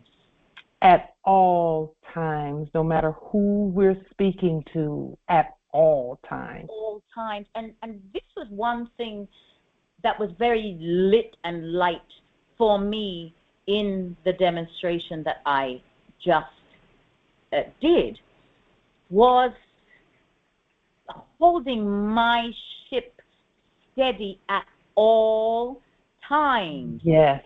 Because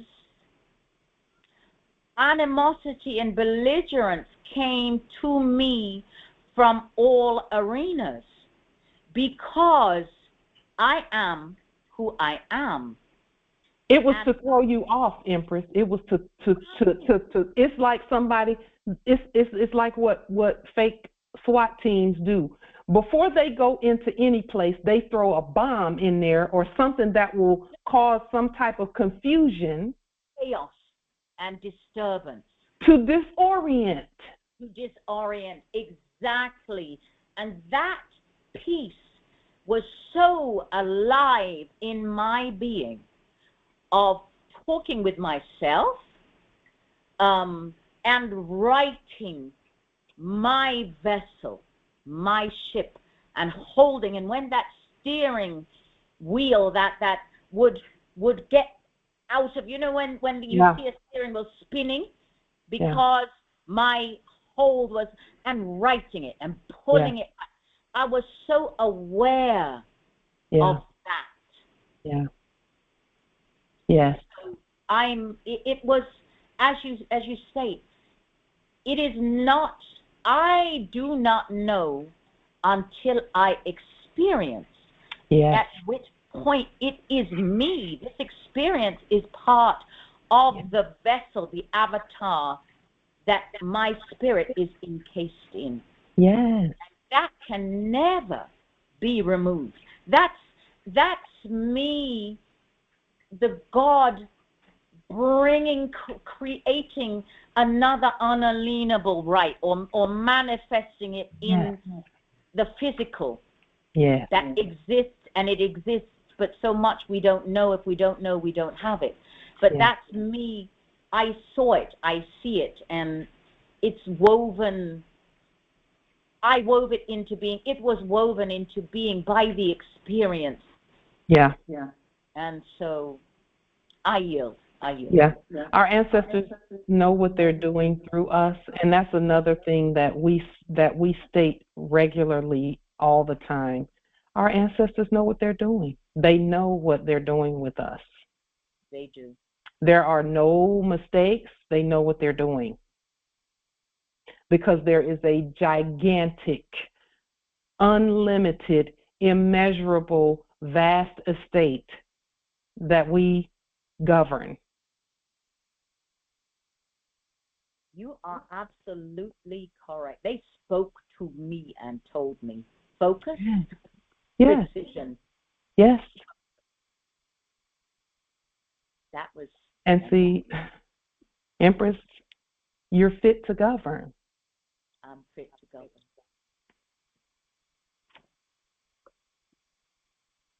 But see, the ancestors know. They know what we're feeling. They know what we're thinking. They know just how to test us.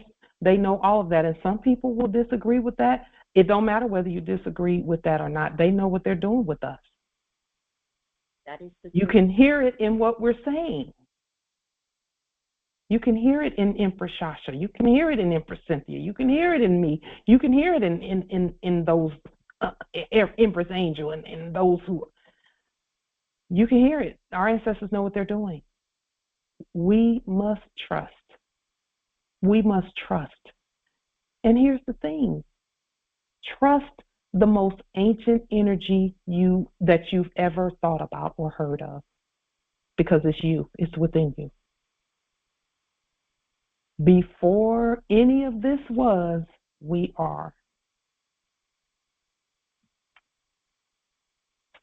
Always have been. So I just will to thank our Grand Sheikh Taj Tariq Bey for just making it clear. Every time we spoke, it was about the courts, our courts. As he says, consular venue, the consular venue. Yes, indeed. Our courts. And to be the court is not That's not a weak assignment.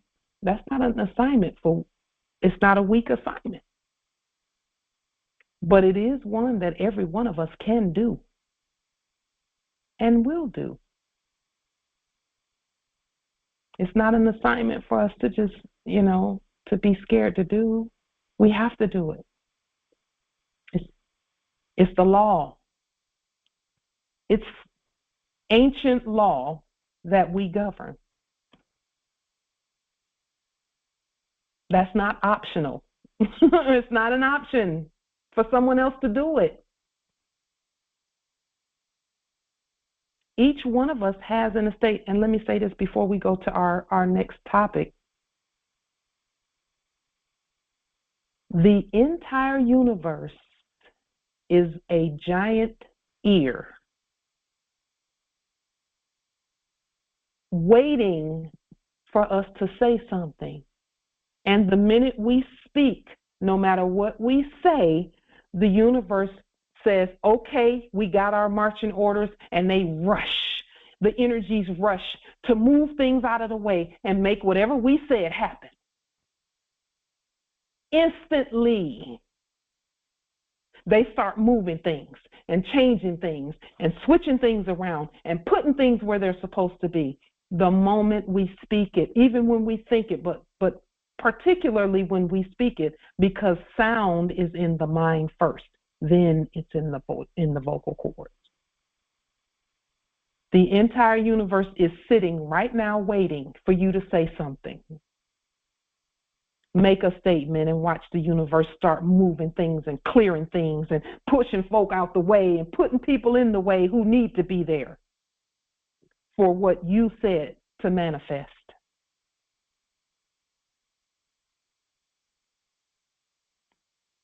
We're seeing it in real time. In real time. So, Islam, Empress. I will to ask a question before you move on to the next topic. I want to have clarity on the affidavit and the wording. The reason why I'm asking this question, I have a lease, quote unquote, that's coming due on the apartment, and I need clarity on how and what I need to say or the wording on the document when I get ready to send it back, or is this something that am I moving ahead too quickly? If you feel, what does your spirit say about whether you're moving ahead too quickly? What is your spirit saying to you about that? Are you feeling in your spirit that you might be moving ahead too quickly, or no? I really don't think that I'm moving ahead too quickly.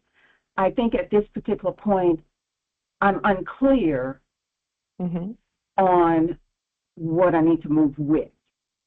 So I think that I would have the confidence in moving forward with that, knowing what the words are or what it is that I am doing when I send it. So here's our suggestion. Okay. The lease that you initially signed, do you have a copy of it? I have a copy of the old one. It's coming due, right, it's coming due now. So they're going to send me a new one for me to sign. So right now, I have no idea what it looks like. Okay. So the fact that they're sending you one for you to sign says that they feel there's a verbal agreement already. That's first. So be aware of that. Okay. That they are thinking, because of what I'm hearing you say, it seems that there's an agreement that there's going to be another signing. Yes. So our suggestion is to study the restatement process. Okay.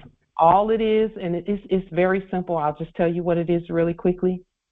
is you take the lease, you scan it in, and then you start making changes to it according to what you know about you being the original creditor and them being the debtors, and about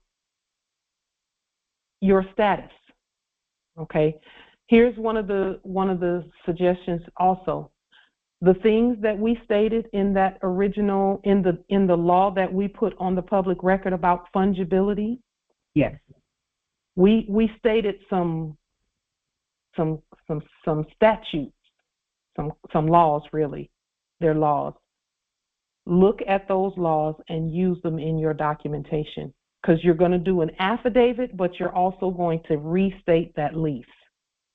And if I were you, and just this was my suggestion, since you have the old one, you can go ahead and start restating that old one now, because the new one is probably going to look a lot like it. Yes.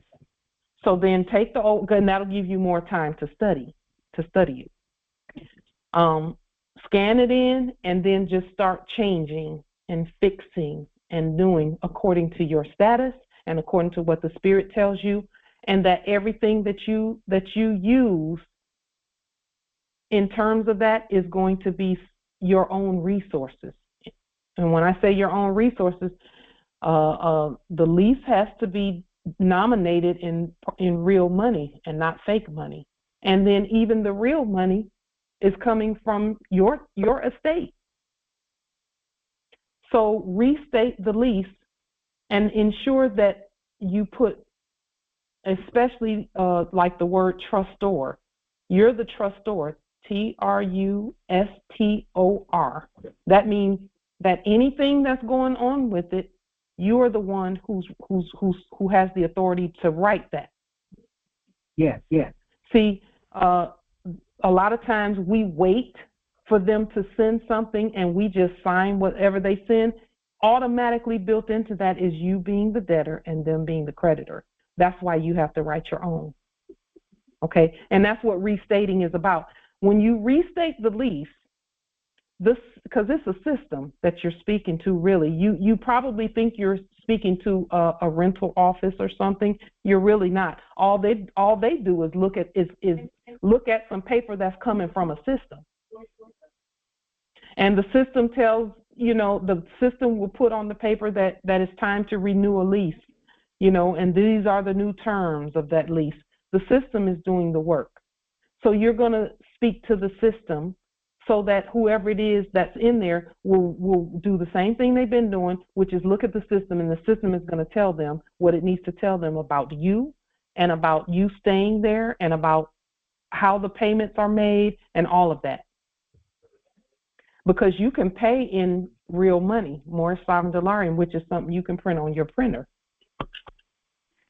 The same way those actors that were acting as the Federal Reserve did. They just got a printer and started printing things out. And so the restatement process is you, and as you look at that document, as you look at the lease, the Spirit is going to be speaking to you about what to change. Yes. The Spirit is going to tell you word for word what to change and what to do exactly as your Spirit tells you to do. And that's something you can start now because you already have the documentation and paperwork. And then send the fiduciary document with it. Do you have your or your nationality paperwork with it? Oh, got it. When you restate it, always send an affidavit with it. Okay. And see, the lease is going to look so much like what they do, but you will have changed it, that the system is going to recognize it because it's a system.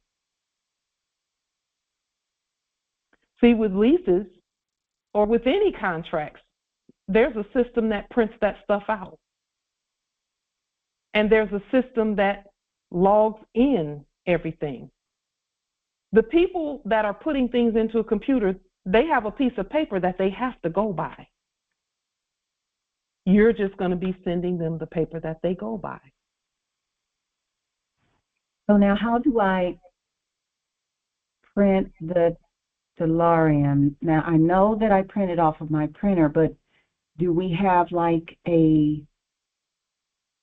There are templates, and we send them to you via email. If you just, you can put your email in the chat, or you can inbox your email to, who would be willing to send her the Delarium via email? Is there someone who has it already? Islam, Empress Angel. So, Empress, if you would inbox Empress Angel your email, she'll send you the Delarium. Okay. Okay. And then what you do is you just print it. You print it off, and we usually print it front and back, just like you would any other money. Right. Okay. And then you autograph it, put your right red thumbprint on it, and that's your money. Because that's all they were doing is sealing. The money has a seal on it. It has a signature on it, and it has to be backed by something. And we know from the previous era's enactments that it was the signatures that was the real money anyway. But we just did the fungibility law, so you know. One other question, if I may. This was shared maybe 2 or 3 conferences ago, and one of the nobility shared where we have the group on Truth Social, where I can upload my declaration, and I didn't get the link. Is it possible someone could send me the link as well on that? That's a separate group, not a separate group. Noble Phoenix is part of Congress, but the Congress as a whole, we just say put it anywhere. It can be on social media. It can be you can mail it to a county a county court, county courthouse, and put subject and then the name of the one that was previously the subject in the office of head magistrate. Yes. Put subject there. You can send it there. That's also putting it on the public record because the subjects put the system puts it on the public record. Yes. As well. So you don't necessarily have to go to that site that Noble Phoenix was talking about, but if you will to do that, you can. So, Noble Phoenix, if you will, to give her that information.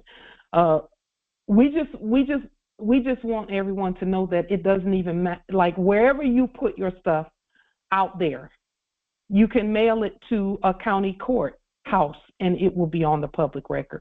Yes. Notifying all subjects in the office of that's the public record. Great. Facebook.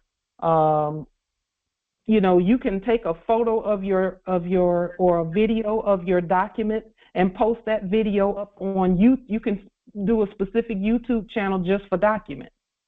However you choose to do it. Anywhere that the public can look at it is the public record. I just text Empress Angel. I sent her my email, but it said I received it. Oh, you did receive it? Yes, I got it. Yes. Perfect. Okay. Yes. Want to clarify that? Great. Thank you so much. I think that's all the questions I have for now. Islam Empress, thank you for your energy. Thank you for demonstrating your status, and always know that you are the all, the authority. You're the all. Yes. You're the actual original creditor to the leasing company. Yes. Okay. Islam. And then Justice Narazmi El Bey, we're just so honored that you're here. Thank you. We're honored that all of the new Moors are here who've not had the opportunity to be a part of Congress. We're because you're always a part of Congress, but to attend a Congress. Islam. Thank you. You're welcome. And yes, the Congress is open for those who will to come in. Islam. Thank you. So yes, Justice Johnny, the answer to your question is yes. Whenever you will to do that. Now, in our previous, this is just a quick statement that I will to make.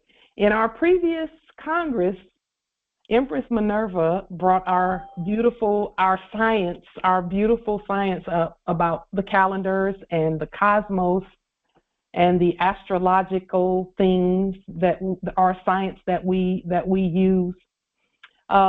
She brought up the numbers for the calendar date for the 13th, which was that day that we voted the wholesale fungibility property law we put it on the public record as law. I just willed to make a quick statement about anytime we feel, and this is why we do what we do. Anytime we feel that maybe the math or the science doesn't add up in our favor, we can always change it so that it is in our favor. So, for example, if someone feels that something is happening and it's not a good day to demonstrate, you can always change calendars so that day is a good day to demonstrate, because every day is a good day to demonstrate. So we have the sun calendar, we have the moon calendar, we have birth calendars, we have astrological calendars. Each of the planets has a different calendar. Each of the birth months has a different calendar. And so the calendar may say something, if you look at the sun calendar, it may say this is not a good day to do this.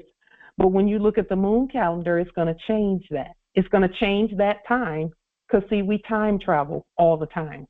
We time travel just all the time, based on which calendar we choose to use. We time travel, specifically me, we time travel to all the days and times and seconds where everything is all in our favor. We never go to the calendar where there's a bad day to do something that we will to do, because ultimately it's about our will in the first place. So we suggest, and this is just a suggestion, we cannot tell sovereigns what to do. Islam, Empress, and Empress Minerva, we honor what you're doing, but we will to put a little more information on that. So that you put that out there. But it wasn't a bad day because 1 in 3 is 4, and it was a law day. Yes. So either way, like you said, and my thought and my spirit is it always works out. But I just wanted that information just to be put out there, because as you said, when you know better, you do better. Yes. And I gave it thought. I want you to know that I really thought about that, and the ancestors said, you time travel all the time anyway. You're always, and all of us, we time travel together all the time. So, and that's for everyone to just kind of take into account as you're doing your sciences and things, because and I'm so glad that you brought that up, Empress Minerva, because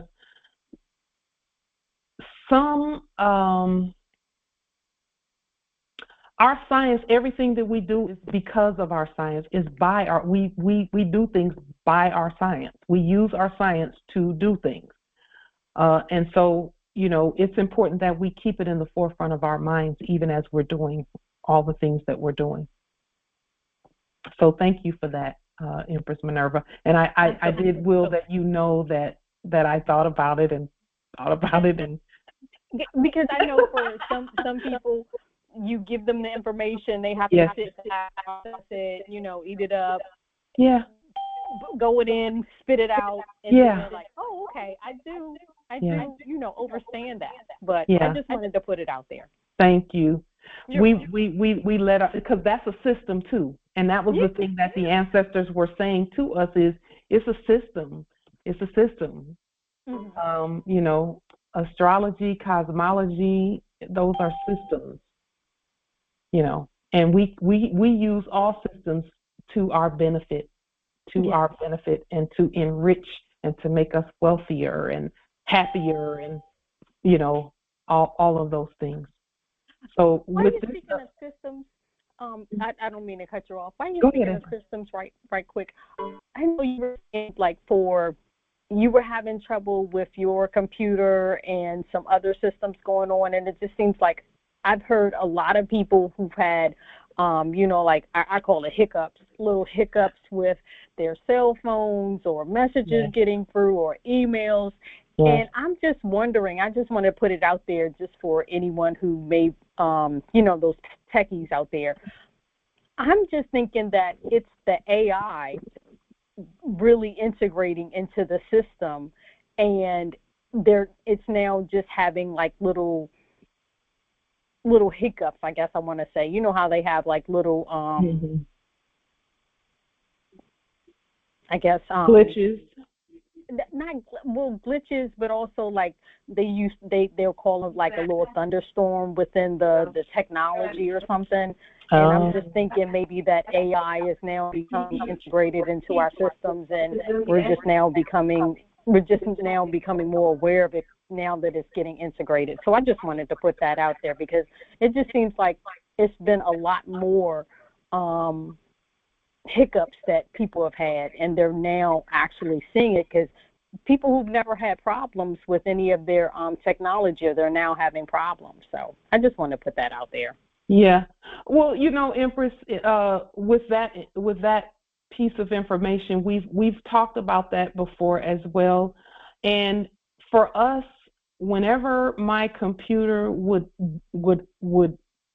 hiccup, what was necessary was for me to check my energy. And whenever I just take a deep breath and calm down, it works right. It works like it's supposed to. Now, this time period that we're at right now, because of the things that we've demonstrated, all of us together, the things that we've demonstrated, the cosmos is responding to the things that we've demonstrated. So that does have some to do with it, somewhat. The algorithms, you said AI, it's definitely algorithms are changing in our favor. We can see that. We're seeing so many videos pop up in our feed now about Moors and the awesome and amazing history and the things that we've done. But we had to speak that. Yes. We had to speak it into existence because it wasn't there before. All we saw was, one or two every now and then videos of Moors demonstrating and how that demonstration went, which is valuable information. But the things that are coming up now are from a scientific perspective, and we love it. We absolutely love it. Professors and Moors who are professors and things talking about the history of the Moors and things of that nature. Yes, I'm seeing a lot more. I'm seeing a lot more. Yes. Yes. It's amazing. I'm loving it. I'm loving it.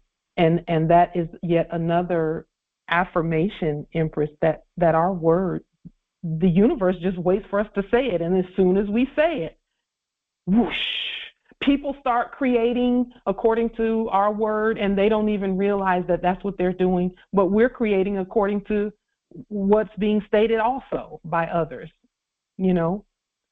Our Grand Sheik, he talked about the courts, the courts. And we're creating, not knowing, all we were doing was we were freeing ourselves. But in the interim, all these other things have manifested, which is awesome. Another beautiful time travel ability that we have is, and this was the real, like, to me, this awareness was just amazing and major, is that every quote unquote bill that has ever been enacted, when we talking bills, we're talking light bill, electric bill, waste management, loans, mortgages and things, all of that, they all have the wrong dates on them. There's not one of them that is correct and competent.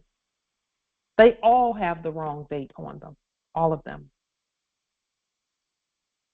That means that if there was a warrant issued, and it said so-and-so didn't appear this day, and so this warrant is effective immediately, that doesn't have anything to do with you and the timeline that you're on. But you must properly rebut that. They're not even talking about you because there's no such date as the date that they have on those things. And then they don't put signature stamps and seals on them. So they're not even valid because that's not how courts for record do. But you must properly rebut that. And when you rebut it, again, just like what Empress Cynthia asked earlier about them putting an arrest warrant on that thing, we told them to take the debt and do away with it. But they can't until we do it. We have to do it. And so an arrest warrant on a corpse is removing the dead bodies out of our, because dead bodies corpses are not supposed to be littering the land. We're not at war, we're at peace. And we are peace. So the dates are not correct on any of that according to our calendar, which is the real calendar. Just like our money is the real money. Those things do not exist on a true living calendar, but that starts with proper identification of the parties. Proper identification of the parties. When you're placed, when you orient yourself back to the land, and I'm going to state that we've all done that, in your knower and in your mind and in your consciousness, you will look at that and know that, first of all, that's not right. It's just wrong. It's incompetent all the way around. But we must make it competent in order for it to be a blessing to us. In order for it to enrich our estates, we must restate it. We must. Warrant, court dates, Islam Empress. Well, I'm going to let you finish with the time travel, but I have a question. Go ahead, Empress. Okay. So this is, I don't know if this would be still in topic, but like, I had a question on enforcement, and I don't know if this was covered because I came in a little later when this started. So I have a question on enforcement. I have a person doing business as constable, right, that I lien, levy, bonded, right, to the land. And I gave him instructions to deliver out a execution. And I also gave him moorishe dollarium.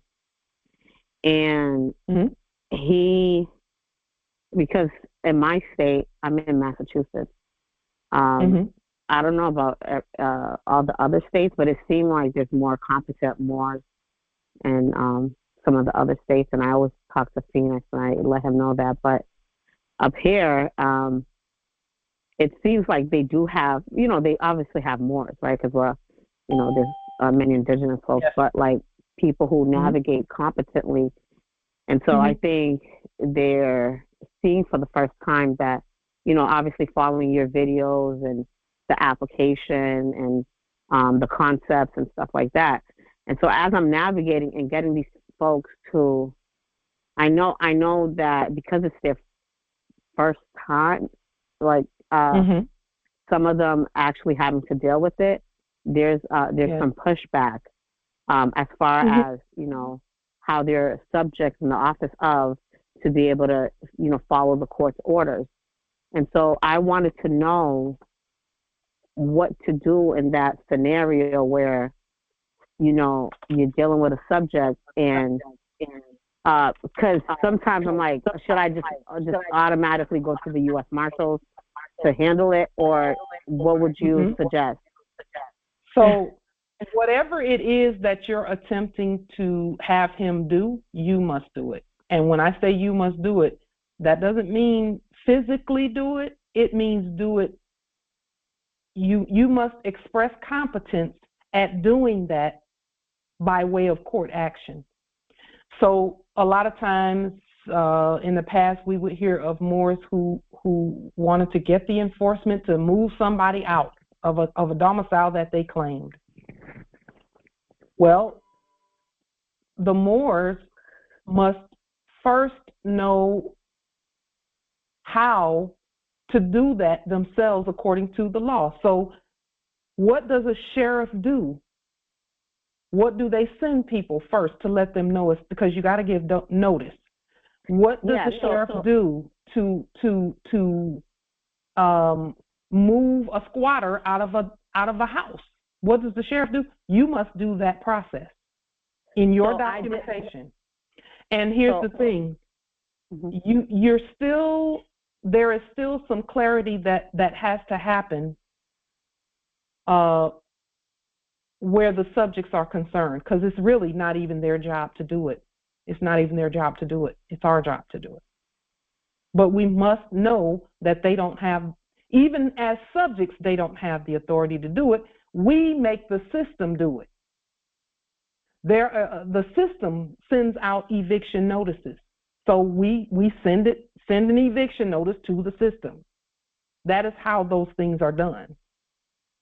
You see what I'm saying? So let me ask you, what is it that you're trying to accomplish? Just you don't have to be super specific. Is it to have someone moved out? Is it to open a place? Is it? Okay, so it's to have someone move out of the premise. So in my scenario, I did do a 14-day notice, eviction notice, and a notice to vacate. I did that execution.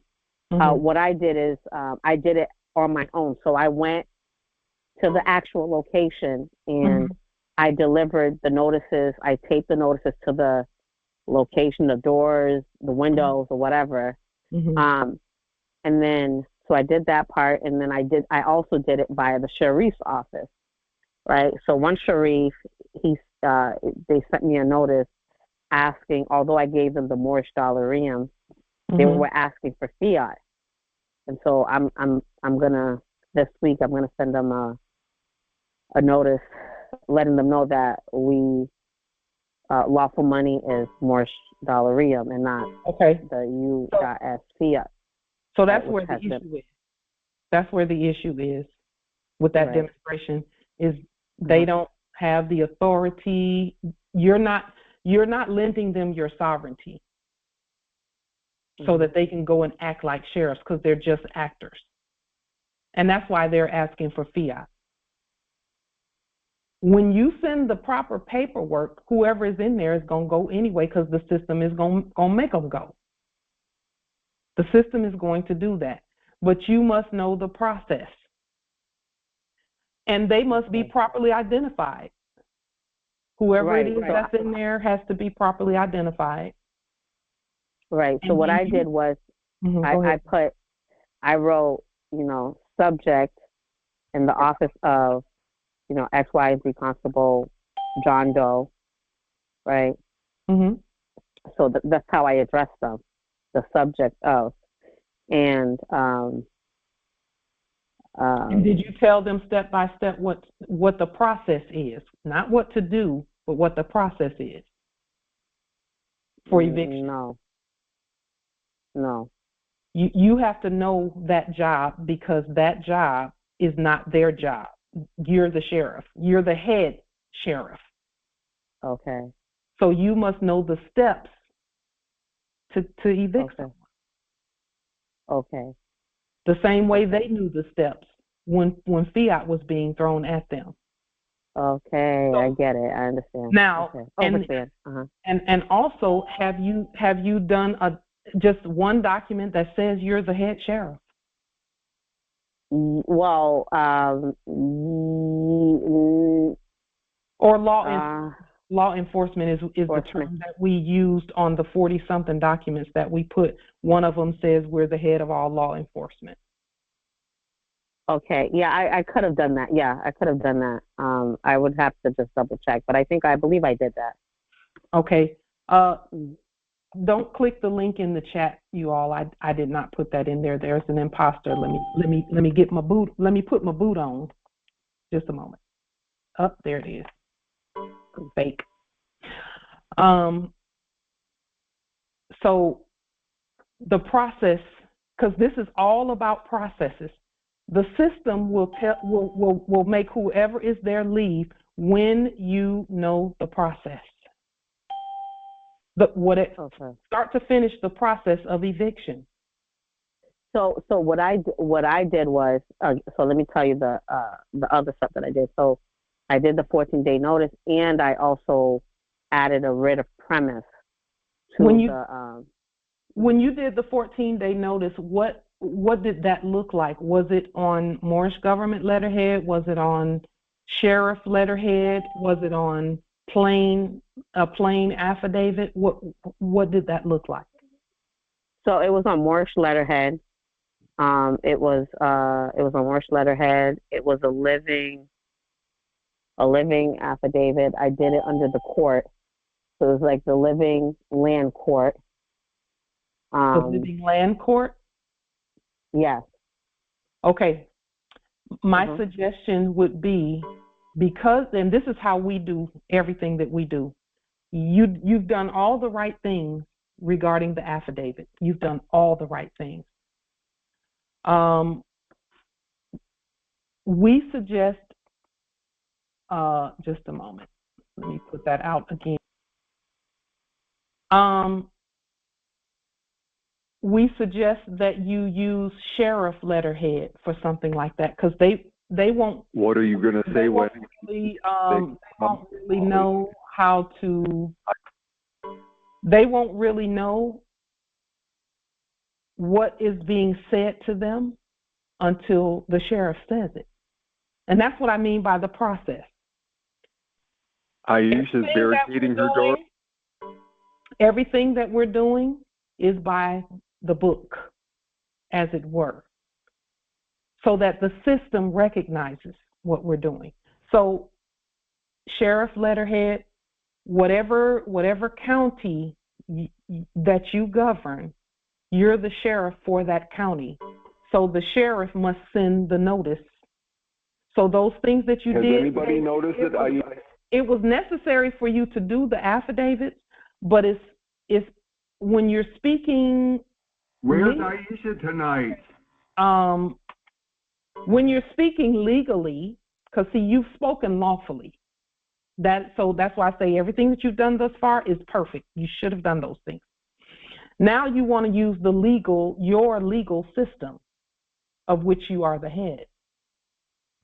And you see what I'm saying? So now it's just like with the document that we showed at the beginning of this thing. It's not on Moorish government letterhead, because that affidavit was sent with it. It at the top, it has a treasury seal, it has a currency controller seal, and it has a universal postal union seal, those nationalized seals. So whatever county for example, whenever I send things out, if I were going to evict someone or a squatter or whatever, I would do a court action and do the documents that you did, but then have the sheriff do those same documents. So from the sheriff's office, from the county court, the county superior court that you're at, that you're the head magistrate, you must issue that process, the eviction process. You must issue it. You must demonstrate that you know how to evict someone. And it sounds like you know. Right, so that's exactly what I did. I did it, but you had all the affidavit, right? By moorishe affidavit on moorishe government letterhead, right? So I did a court order. So I had like a whole court action, court session, everything, right? So like I officialized it. So they came to the court, their attorney came to the court, the subjects in the office came to the court. So they all came to the court. So I did all of that. So they know that there's a judgment. Let me ask you something really quickly. Did you schedule the courtroom yourself, or was it? Yes. Okay. How did you go about scheduling it? Did you contact the custodian, the head, the subject in the office of head magistrate to schedule it? No, I just I just did my own setup. I did I'm not going to utilize Zoom. I'm not going to say Zoom, but I had a video conference call, right, through a platform. Okay. And I in the background, I had the government seal. Okay. Right. And there, I had the date and the time. The date was moorishe calendar year. Okay. Right. Okay. It was our year, our calendar year. So, say it was like 2024, June 15th, right? So not June 15, 2024, but 2024, June 15th. I did that. I let them know the location. When I did the location, I specifically, in the notes, stated that it was at Northwest Amexem, El Maghrib, right? So that whole language, that whole lawful language, so they know that it's not Boston or whatever, right. San Jose, right? So they know that this is the location. And when I got there, I just read the script before, the all rise and stand, remain standing to perpetuity, So I did all that with the moorishe gears and everything. And I just asked them a series of questions that I just stayed to questioning. Which is appropriate. That's absolutely the right. You did, like I said, you did everything right. Now you must be the sheriff. So that's the only thing is that okay is next in terms of eviction is now you've properly demonstrated justice and the judgeship. You've properly demonstrated that. Now it's time to do the sheriff part, where you send that 14-day notice and all of that you did. Just reference all of that in your sheriff document that you send to the place. Okay. To the location, telling them a specific date that they have to be out of there because there's a judgment. So I know that you've already kind of done that, but you did it by affidavit, which is, you should. Now it's doing it as the sheriff. So on sheriff letterhead, because there has to be a sheriff in there. Okay. On sheriff letterhead. Yeah. Let me just ask you really quickly in terms of the domicile. You've already liened, levied, and bonded the domicile as well, right? Yes, I did. Okay, good. Well, you're doing all the right things. Now is sheriff letterhead, and send that the process has already, telling what the process is that you did. Like you just said, you've been given a 14-day notice. You've been given this. there's been a ruling issued, and you must be out of here by this day or time. Right. Okay. It has to come from the sheriff and be sealed and stamped on sheriff's letterhead. Okay. And is it? Can I restate, for instance, can I restate the logo of the sheriff letterhead? You should. Yes. Okay. Okay. Cool. Yes, absolutely. Make it one that looks very similar to theirs, and go in terms of sheriff. Go for it. Okay. So yeah, I'll keep you guys up to date with this, because one thing I do know, okay, so which is good news, is that one of the sheriff's office, which is the county, which the Moors created counties, so we were the original sheriff of these counties, right? And so one of the county, he's a Moorish man, but you know he's still a subject, because you know he did send me a letter recognizing that he would set up an account for me to, you know, as a sheriff or as a government. So he can't not in that capacity that he's at. He can't do it. And here's the thing: even if he were a proclaimed Moor, you would still have to set the account up yourself, because it's yours. Oh. That was a trick bag. It's a trick bag. That's a trick bag. You must do it, because you're the government. You're not only are you the judge, the justice, the sheriff, and all of that. You're the bank as well. Wow. So I'm glad I asked that question. Okay. So anything that you see, Empress, because you're sharp. You're seeing the different areas. Anything that you see that is a part of that process, you must be that office. Okay. Cool. And demonstrate that process. And I'm telling you right now, that place is going to be empty in no time flat, because our ancestors honor us when we honor the process and the system. Okay. Cool. Yes. So just to kind of reiterate what you said, is that we have to take the lead, and any time that they, as subjects in the office of, try to take a lead into something, you know that you're going the wrong direction. So it would be you're not going the wrong direction. You're going the right direction. Whatever he sent you, he's assisting you with knowing the process. So look at it that they're giving hints. They have to give hints, but they also have to throw that trick bag in there of, oh, we'll do it for you. Okay. And so the way I can restate it. Oh, I'll figure it out. But okay. The Spirit is going to tell you. It's already telling you how to restate it. The Spirit is already telling you. Okay. Yeah. Okay, I have my daughter in the background, so I'm gonna. Thank you so much for everything that you're doing. That is just amazing. That's awesome. Yeah. No, I'm like, when I tell you, like, I brag about you so much, and I know people get tired. This like this, but you know, I'm just appreciative, because you know, we've gotten very far, right? When it comes to the erudition,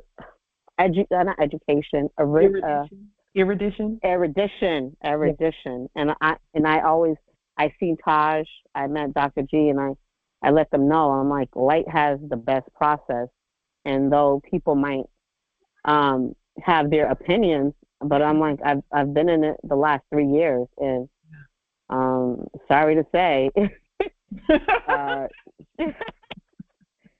you know, but yeah, so I'm just appreciative anyway. So I yield. And Empress, I'm appreciative that you're bold enough to do them, because it takes boldness to be the boss of everything that has to do with you. It takes boldness. Yes, I agree. Yeah. Thank you for your work. I'm absolutely honored. And I'm grateful. I'm really grateful that you're doing all that you're doing, because it's amazing. Islam, we affirm, yes. Kick them tails, honey. Kick them. That's what she's doing, too. Because thy kingdom has come, honey. That part. Yeah. Yeah, that part. Islam. Islam, Empress. Will you open for Noble Sharif? Yes. Thank you. So let us move forth. There's a couple of nationality in the Bible. Let us show you this so that those who have kin in the Christian faith, as it were, we will, and we know, see, the reason we do these types of portions in our court actions is because so many of us either grew up in Christianity or we have loved ones who can relate to that. So nationality is all throughout the Bible. It's all throughout the Biblios. We wrote the original Biblios, and the Biblios and the Quran go together. And here's the thing, the Biblios, the Bible that we've been seeing, it has a lot of mistranslations in it. That's why as soon as we started doing all of this work that we're all doing, all of those other versions of the Bible started popping up on the record. The Amplified Version, the New King James, the English Version, the Common English Version, the Geneva Bible from 15-something, the Jewish Bible, and all of that. There's so many versions of it. The Gullah Geechee Bible, which I have a copy of that. The Bible and the Quran go together, and there are so many mistranslations in the one that we were shown, so we will to clear it up. Nationality in the Biblios, Psalms 87.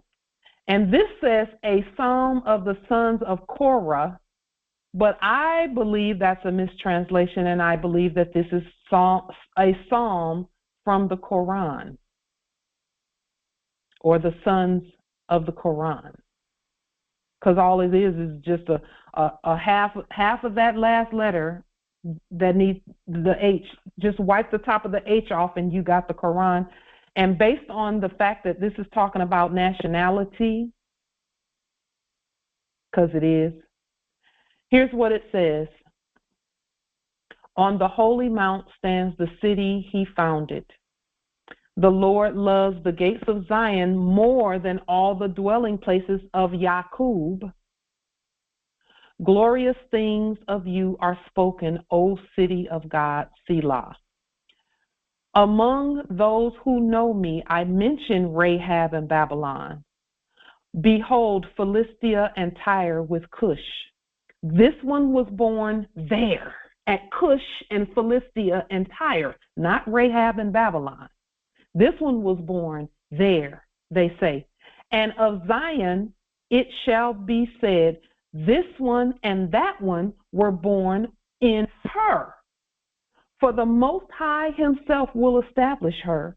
The Lord records as he registers the peoples. This one was born there, Selah. And then the 7th verse, which this is the whole chapter. Singers and dancers alike say, all my springs are in you. Islam, if I may, right quick. Yes. So, gate means, does that mean jurisdiction?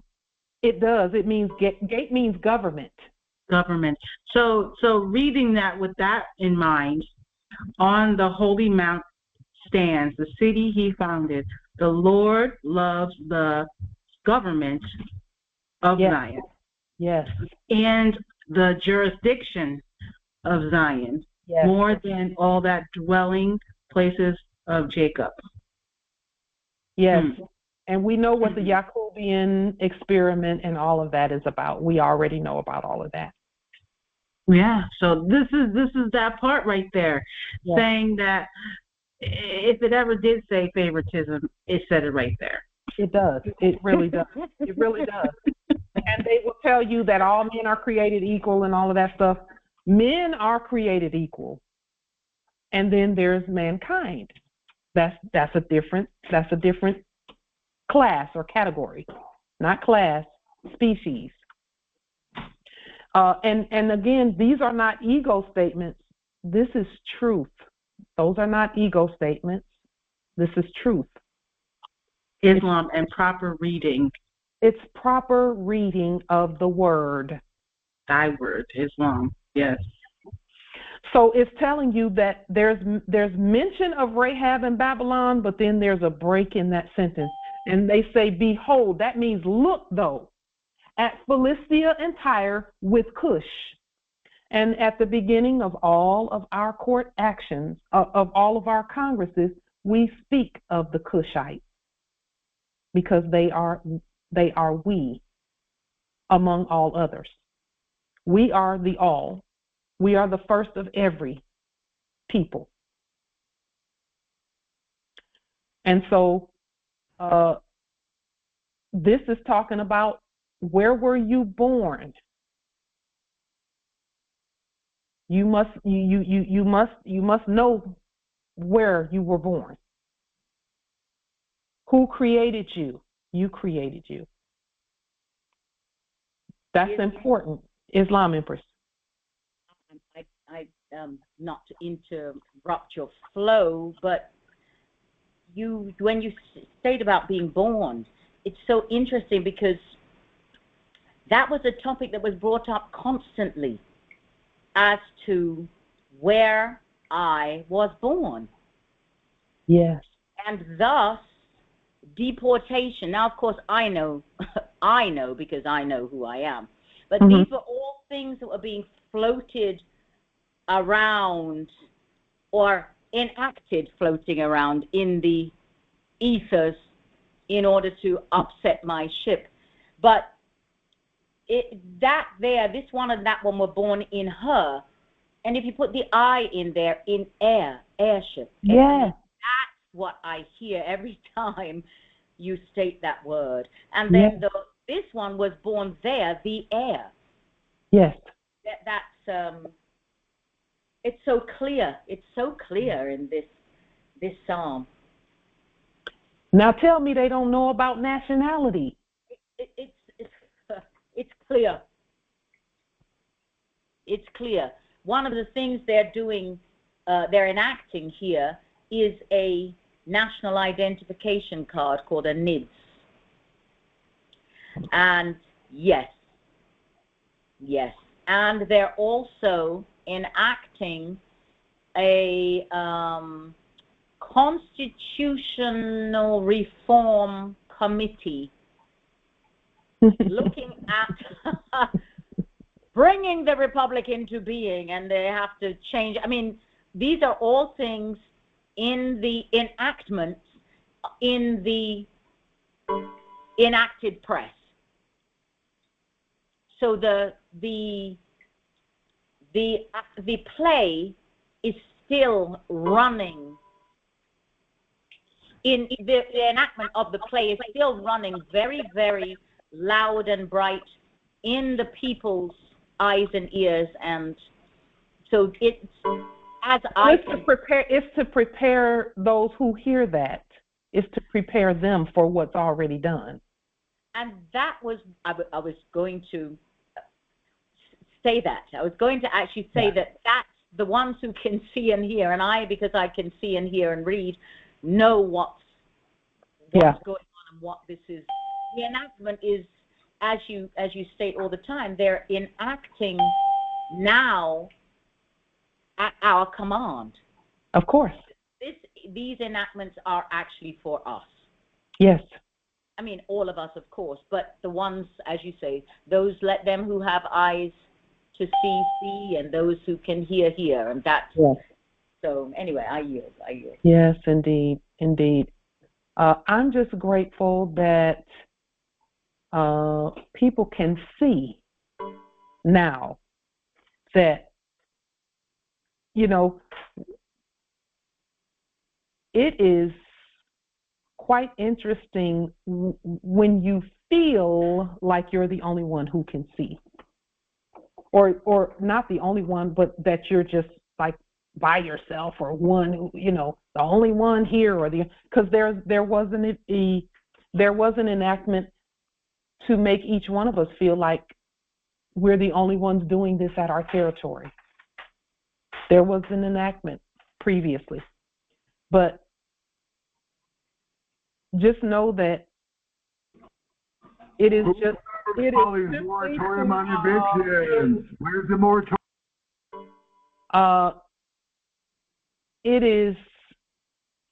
It was a part of the enactment to make us feel like separate from one another. You know, like, oh, they're so far, most of the active Moors are way over there instead of here with me. That was just to have us to stand on our own 2 feet and not lean on any others or any group. You know, that was what that was about, is simply to establish us in our own minds, being the sovereigns that we are. Islam, you know. I affirm that, because it was part of the testing. Yes. Because even knowing that it's the truth, yes, and having that sense that no one else is doing it, you're the only one, or I'm the only one, yes. Am I going to still stand? That's the key. But that was the test. Yes. That was the test. It was you. I knew the truth yes. is the truth, and I will to, and I must. It's yes. my duty, and that was. So it was the test. It was the test and the enactment all at once. Yes. Yes. Absolutely. Indeed. If everyone knew that, they would stand. They would just keep standing. Yeah. If everyone knew. Because, see, it is through the ones who are standing that everybody else is going to come. And all we're doing is setting everything. We go to prepare a place that where we are, they may be also. Islam nobility. Yes. I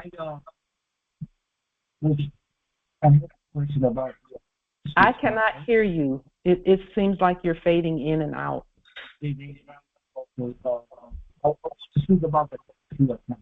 Can you speak up a little more, nobility, so we can hear you? Am I low?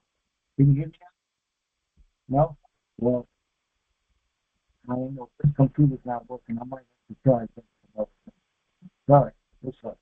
Is it just me or Moors, or can you all? No, it's a consensus. Cannot hear him. Muffled, like he's underwater. Can you hear me now? Yeah. Can you hear me? It's on? A little bit. It's a little bit better than it was before, but it's still somewhat vague. Oh, okay. Well, I send the papers out for the legacy account. I send like 30 days, right? And I got to have it back. They send it back, but they didn't tell me that it was a problem. They didn't say it was a problem. It says that you see the part on the legacy paper where it says authorized representative. I was supposed to sign that. I didn't know I was supposed to sign that out. So on the bottom it tells you what on the paper when you send it back to me, it says what exactly which branch it goes to. I didn't tell them where to put it. But are you on a Bluetooth, nobility? No, I got earphones on. My computer's not working. Okay, so can you pull the headset microphone closer to your mouth? Yeah, that's where I got it. Can you hear me now? That's a little better. A little better? Okay. Yeah, well, I send it back. It seems like everything's okay. I never had any type of bank account of anything. So I was just wondering. It seemed like things might work because I send it back and I did give my account to put the paper in. But you send the whole paperwork, the whole file back to me and told me which file should it be put into. You know, and I sent it back saying it should be a legacy account. So everything should be okay. But you know, I was just curious about it because he sent all the paperwork back to me. And they're supposed to. They didn't say anything. It's okay that they sent it back. Yeah, because I've never had any bank account, any type of account before. So it seemed like you know, they've done the right thing. They've done the right thing. So here's our view of that. First, thank you for doing the demonstration because it's necessary. Next, just keep an eye on it and continue to follow your spirit on that demonstration. The spirit will walk you through it, just like the spirit has been walking you through your demonstrations. Right. Thanks. Yeah, I know. Islam. He was talking about a banking demonstration that he did, and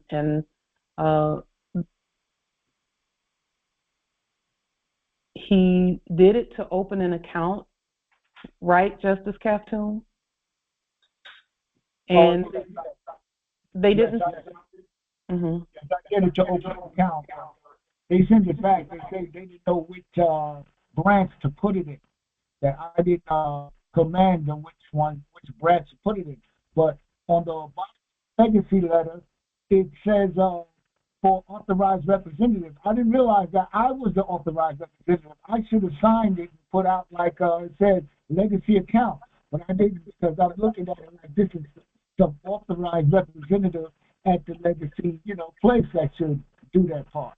But it's something else. They send it back to me though. So you don't want to be the authorized representative. You present yourself. Oh yeah, that's what I did. I put seals and everything on it. I presented myself. I put seals and signs and everything on it. And okay. Yeah, Islam. Okay. Yeah. What did they send you? Was it a letter that was sent back? A letter that was sent? They sent my whole package. It was like maybe 20-something affidavits with a letter with it. The letter was with it saying that once I give him the right branch or place where it should go, send the whole package back to him with my social. That's what he told me. Just send it back, and all I managed. I went over everything. The only thing I didn't put in like legacy account. That's the only thing that I left out. So I filled that in legacy account. So that's what he was telling me. What account did this go into, and give them the social. The social was in the package, but it was so many papers. I guess he didn't look through it all. But okay. So whenever they say things like that, that's a little bit of a trick bag, because you have to restate the social. It has to be restated. It's the same set of numbers. It just you lean the debtor one that they've been creating, and then you use your creditor statement. Yeah, that's what I did. I sent them all in.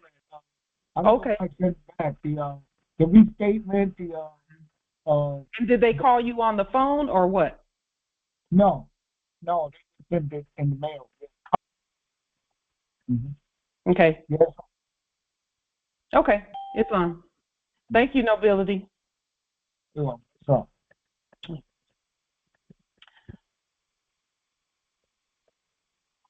Islam.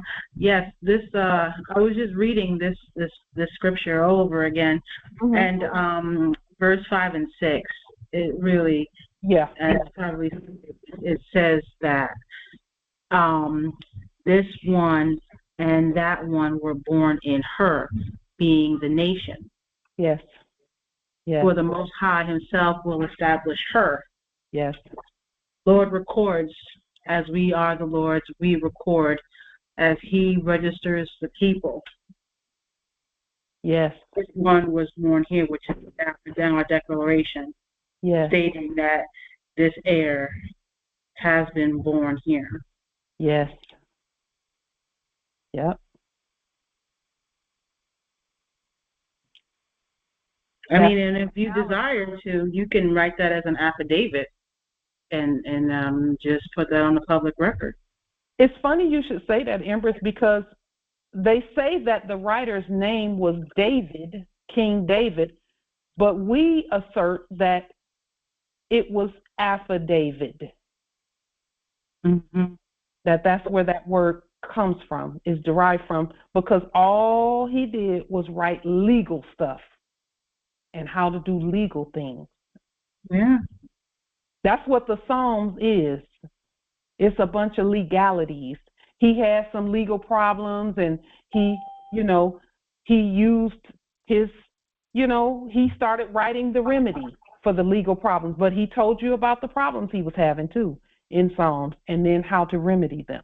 And nationality is the remedy for everyone, And then after Psalms comes the next book of Proverbs. There it is. Come on now. Tell everybody about your moratorium on evictions. You know what they say? Tell everybody about that moratorium. So, those poor dears. So for all of those family members, you can always point them to this and let them know that you were not born in Babylon or Rahab. You were born in Zion, which is a she. That's the mother. Jurisdiction. Or did you just conveniently forget that moratorium on? Yes. Yes. That part. Yes, indeed. So let's move forward. We are the word indeed. Every word you speak is a seed sown. It's a seed. Your words will reap a harvest. Always will reap a harvest. Whatever you state, you will have. Now, we stated some commands according to the law, and those commands have manifested. In the Biblios law, in Mark the 11th chapter, speaks of Yeshua, and I say yes you are, because you are Yeshua, we are the saviors, turning over the tables of the money changers at the temple in Mark the 11th chapter.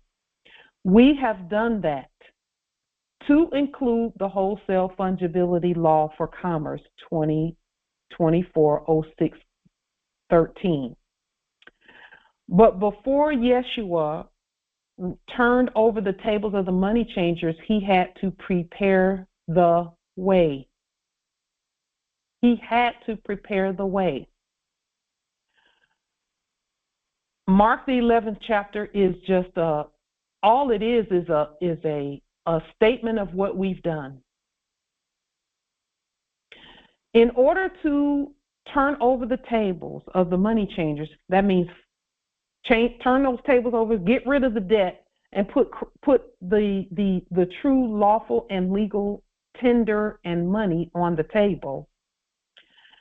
But before he did that, in Mark the 11th chapter, earlier in the chapter, he had to first deal with the corpses. He had to deal with the corpses first. So if there be any Bible scholars among us, please answer this question. What did Yeshua do right before he turned over the tables of the money changers?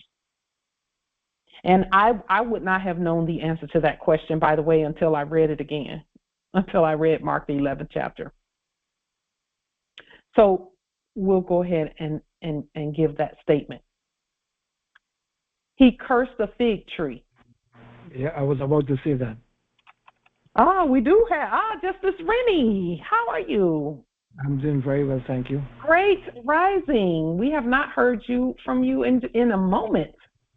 Well, I've been journeying, and I'm good. Good. Great. WhatsApp. I tried contacting you on WhatsApp, but I didn't get through. Yeah. The WhatsApp that's not a good contact thing for me because of the cell phone demonstration. Okay. And I think that the ancestors are doing that by design so that the only way people can get in contact with us is through Congress. They have to attend Congress. Okay. Our ancestors know what they're doing. Yeah. But we're glad to hear your voice. It's a pleasure hearing you as well. Indeed, nobility.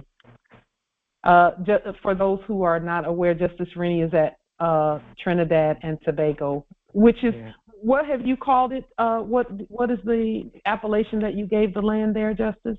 Tajiri. Tajiri, Islam. K-A-I-I. There it is, indeed. And those who know me as Onlango. Yes, Justice Onlango, indeed. So he cursed a fig tree and commanded that no one ever eat from that particular fig tree again. Why is that so important? That he did that first, and then he went into the city and turned over the tables of the money changers. Why is that important? Our Prophet Noble Drew Ali told us why that was important. Prophet Noble Drew Ali stated that everyone must align according to their own vine and fig tree. A fig tree is the symbol for lineage, bloodline, birthright, estate, and inheritance. That's why he had to curse it first. And let me tell you how you curse a fig tree. The same way we did it. We all leaned it and called it a debtor so that it could stop acting like it was our fig tree. It was a system. Or it wasn't even a system, it was acting like a system. And we cursed it by calling it what it really was. Dead. It was dead.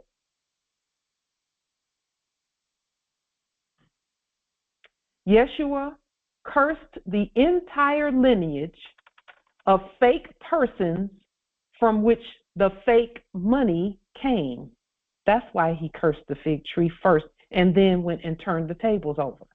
He put a lien on the fig tree. And that way, that cleared the way, because see, he properly identified it as dead. Then he could go and get rid of the dead money. He placed a lien on the root cause of the fake persons which caused that lineage to die. They could no longer do commerce because the root of their claim was cursed unto death by the Savior, which we all are the Savior. We are that's why it's yes, you are. I have a question. Islam, Empress. Islam.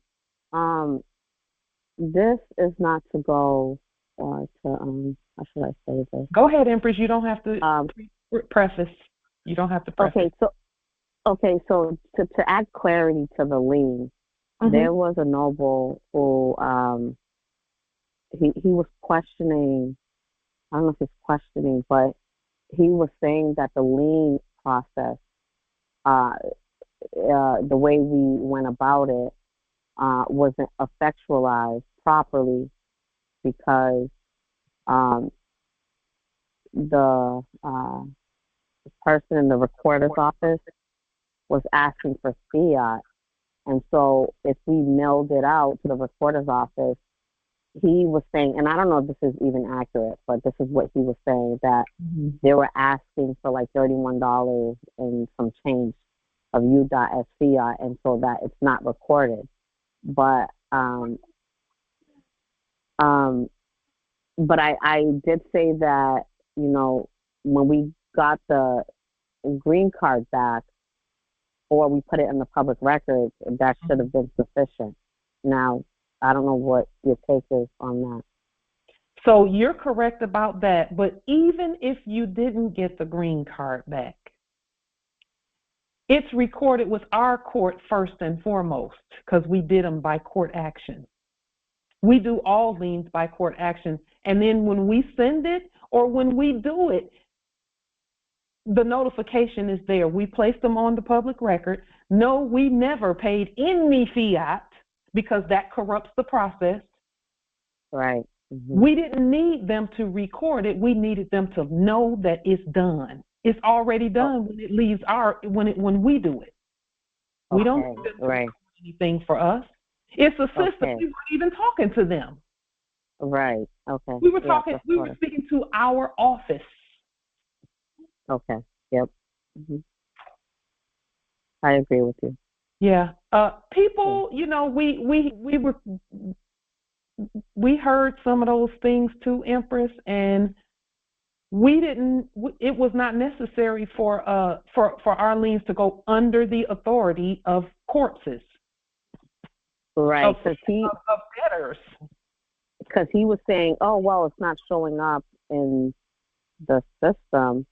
I'm like, well, it is, because if it's on the public record and it's recorded, technically it's there. It's just maybe not in that particular system. Now, as a sovereign, you can instruct them to place it in whatever particular system that you would want to have that show up. Honestly, they don't have the authority to place anything in our system. We do it when we do the lien and we autograph it and we, let's say, send it out or post it or whatever. That is the system. The public record is the system. Right, right. So we don't have to have anyone do anything for us. We do it ourselves. Exactly, right. So that's fun. Yeah. Thank you, Empress, for that. That's a great point to bring up, because, you know, some people really were thinking that somebody could actually deny our ability to lien debtors. That are bankrupt on all levels. Yeah. Been bankrupt from the beginning. Right. To me, it was hilarious when I would hear some of that, but it's not really hilarious, because people really need to know. People really need to know that, and it's usually one of us asking that, one of the Moors asking that. They don't know that they have the authority to be the recorder, because they are the scripture right there says the Lord does the recording.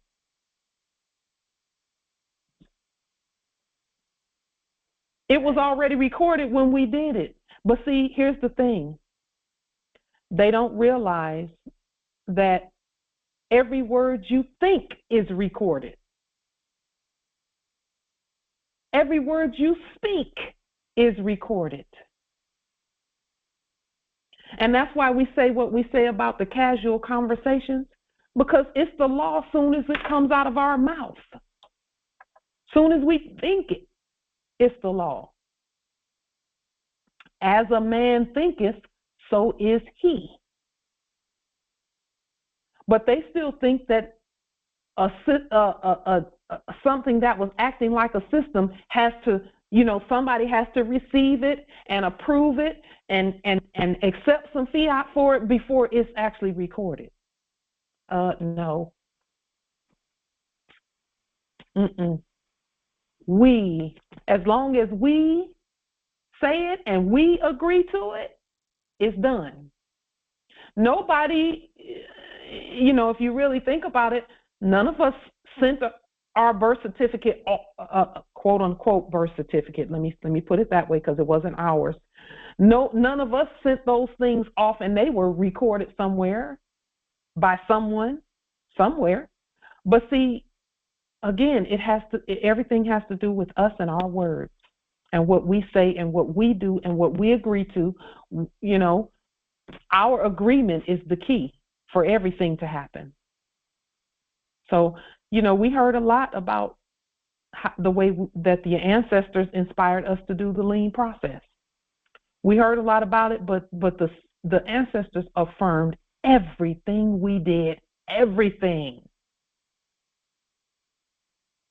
The 40 documents, you can publish them somewhere.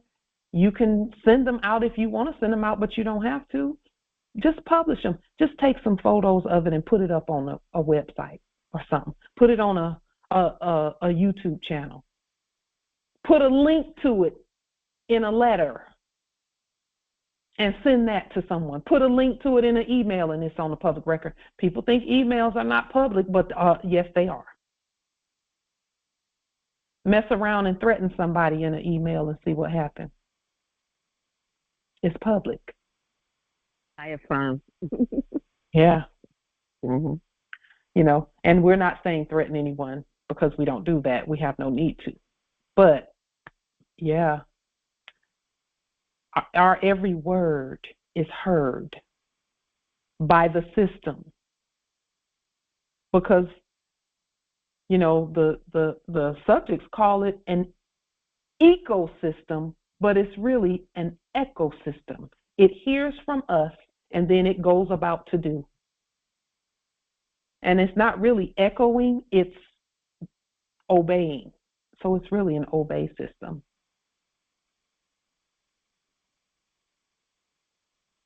So Yeshua had to curse the fig tree first because it wasn't a real fig tree, it was fake. And they were putting claim there regarding that.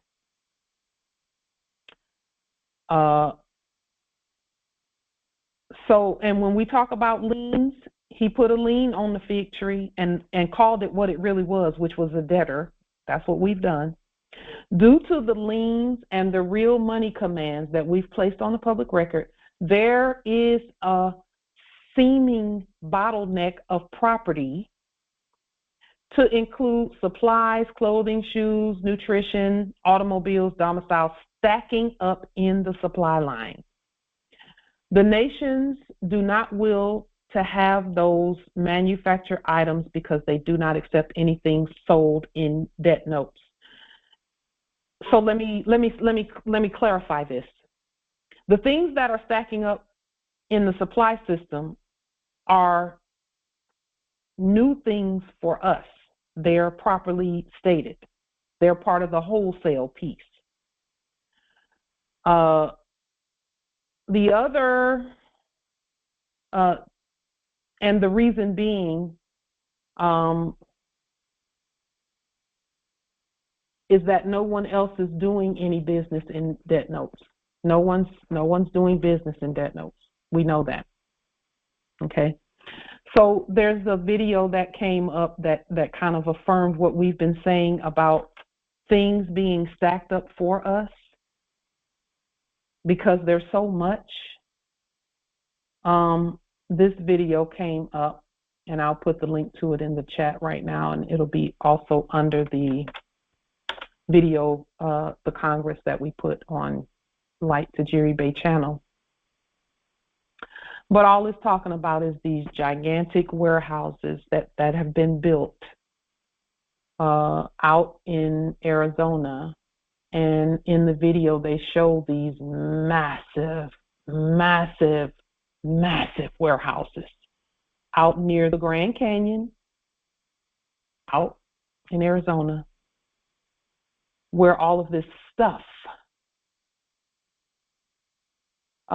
just as Harold said, inventories are near sourcing in Mexico. Yes, all that's saying is that the stuff is being put here for us first. That's all near sourcing, really. That's a new term that we're placing on the public record, near sourcing. In other words, near the source. We're the source. We are the source. And so everything is being placed right near us, so that as we're doing these processes and things are working and opening up and access to our estate is opening, everything that we willed to have is already in place. It's all now in that video. They're not going to say this stuff is being put here for the Moors. They're not going to say that. We just have to know what's going on in the spirit realm and in the economic and financial and wealth realm, and know the things that we've been doing in order to manifest the things that are rightfully ours. So I found that to be interesting that this one popped up out of seemingly nowhere, but it was not out of nowhere. We have called this forth. And here's the thing, again, everyone knew once we started leaning en masse, all of us together, as we've been stating before, who has the authority to tell us no? No one. No one has the authority to tell us no. So with that being stated, are there any other questions, comments, wisdom from this just absolutely powerful Congress? Islam, Empress. Yes, I'd just like to state for the record that, well, we went over last Congress on Thursday, showing evidence, showing improving our processes were with the, what was it? It was a DTCC, Depository Trust Company, and how like Wells Fargo and the other, institutions, and like Bank Mellon and such were showing that they were being closed as far as certain processes that they were, enacting is done to the point. Also, liens that we've done, because it's been all over in the media, that Red Lobster, that we all know we've done the processes on, they also have been closing because of, they have been lien levied and bonded by the nation. Yeah. Though I do distinctly recall, Empress, like you stating that if you desire and will for these establishments to remain on your specific territory, you must do the lien, levy, and bond process for those that you wish to see remain. Otherwise, they will go. And so for that statement, it is thus so, because I know I did not do any at Land of Nod, New York, and they are closing. Yeah. And so that part. So that be the record. Let me explain or add just a little clarity to what I affirm that you stated, Empress. We affirm. When they say closing, that means closed for service. Fiat service. That's what that means, closed for fiat service. But if the heirs will that business continue or that commerce continue, all we have to do is state that in the way that we state it, which is lien, levy, and bond, and it will continue to be there. And then we have to demonstrate, like we've been doing everything else, do the demonstration, give notice that you're coming, give notice that this is the payment method and all of that. Give notice of the wholesale fungible property law for commerce that we've placed under the previous Congress. And what we'll do is add that to each Congress hereafter, because it's important. Give notice of all of that, and then go and demonstrate. And if the demonstration, and as the demonstrations develop, because they're going to work, it's not a matter of, we're not concerned about it not working. We know it's going to work. It's a matter of how it develops for you that will give you information about what you're doing and the way that you're demonstrating. We know that the demonstrations work. It's because it's the law. That's not in question. We're not questioning that. It is our ability to demonstrate and then see what information is being given to us by the system about the demonstration. So, like we were, just as we were stating to the Empress earlier about the demonstration, is whenever something is sent back, it's giving you information. We must know how to read what we get back, and then restate what we got back. Restate it so that it actually is talking about us. Okay, so I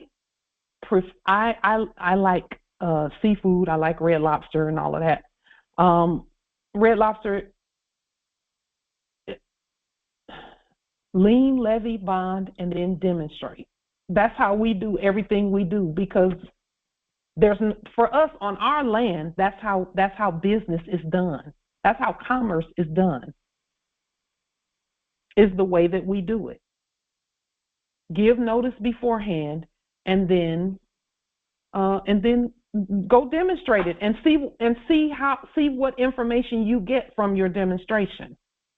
That's with everything. That is with everything that we do, everything that we will to have.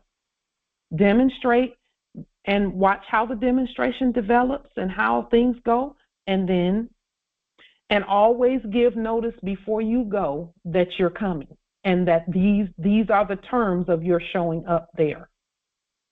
Because it's a court action there too.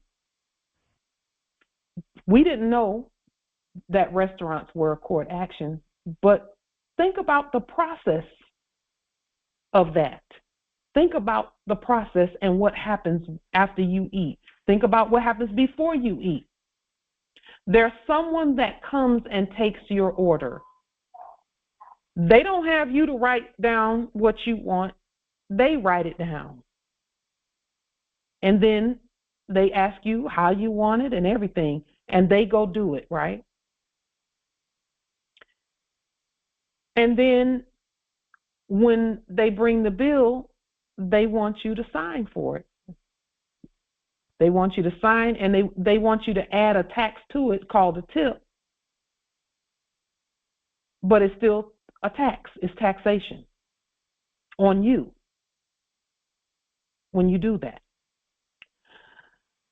I like the restaurant process. I will that restaurants be open on our land and that we go and enjoy ourselves and all of that. I will for that to be, because I like that process. I don't want to do all the cooking myself. I want us to come socially, be able to go out and just enjoy all the beautiful restaurants, all the great food and everything. It's still a court action, so we still must treat it as such, so that we can enjoy ourselves and not have to worry about the bill, not have to worry about, do we have enough to pay, not have to worry about, oh, we can't go there this day because we don't have anything to give them. Everyone should be able to eat on the land. Everyone who provides the food should be paid for their services, for their works. So where fungibility is concerned, that property law, food is property, works is property, because there's energy involved. Your energy is your property. You choose who to give that to.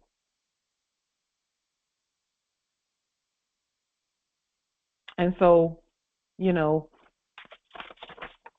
let's just keep going, because no one can, the system will never tell us no, because it's our system.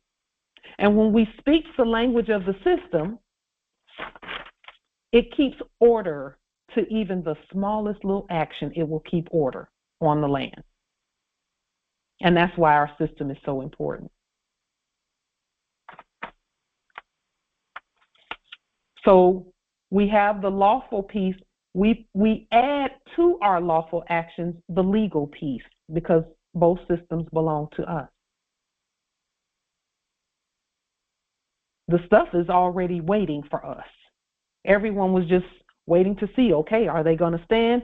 Well, let's do a few POW demonstrations and see if they stand through those. 60 days for your entire estate to be yours? 10 days here, 30 days there, 24 days here. For those who've done those demonstrations, your estate was worth that test. It was a test. It was a test. And I did it twice. My estate was worth it.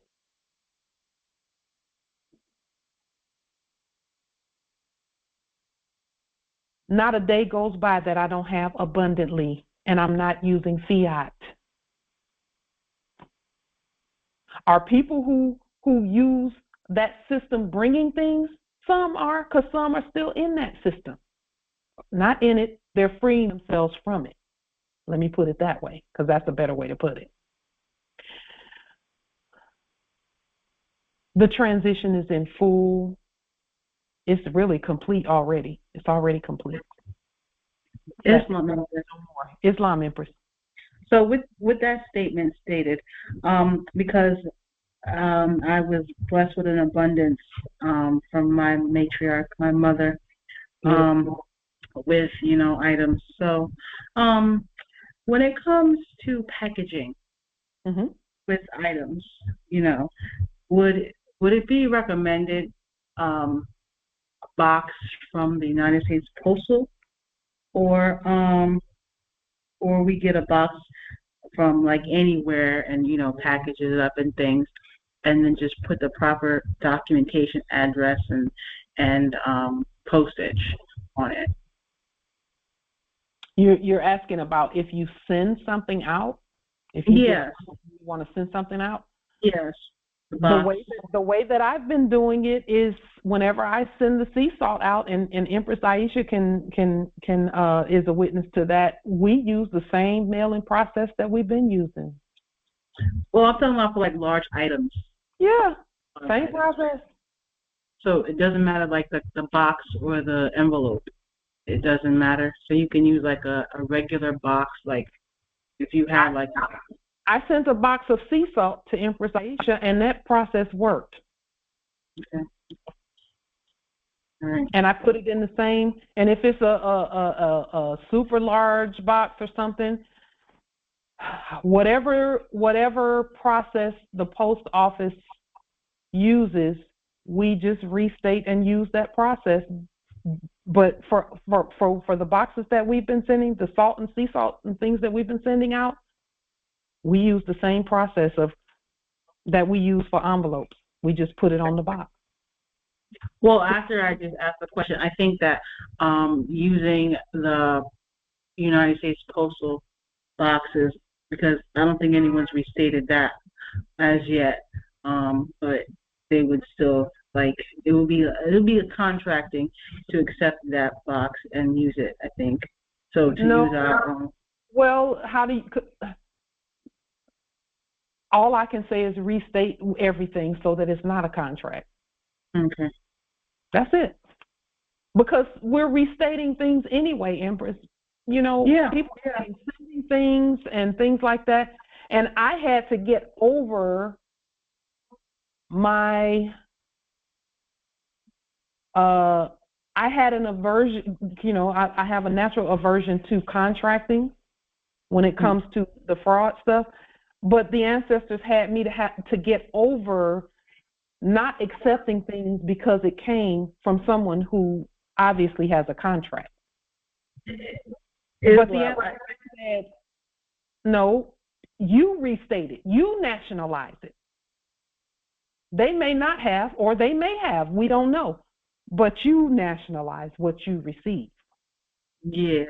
I just had it just dawned on me, and I'm smiling because of it, because the United States Postal, if you go, they give you the envelopes and or boxes.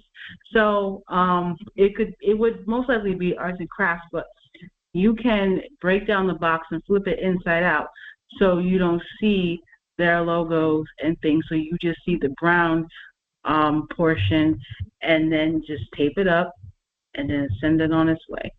That's one way to restate their logos and put post office, because theirs usually says postal service.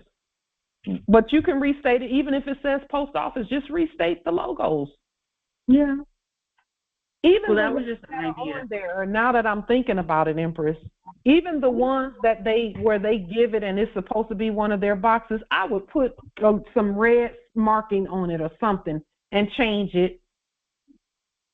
Because I'm going to change it anyway. You know. Everything is going to be put on the holy altar. Affirmed. I have a question too. Islam. Say you're sending a box to Australia, for instance. Would it still be the same process? It will be. So they have pink.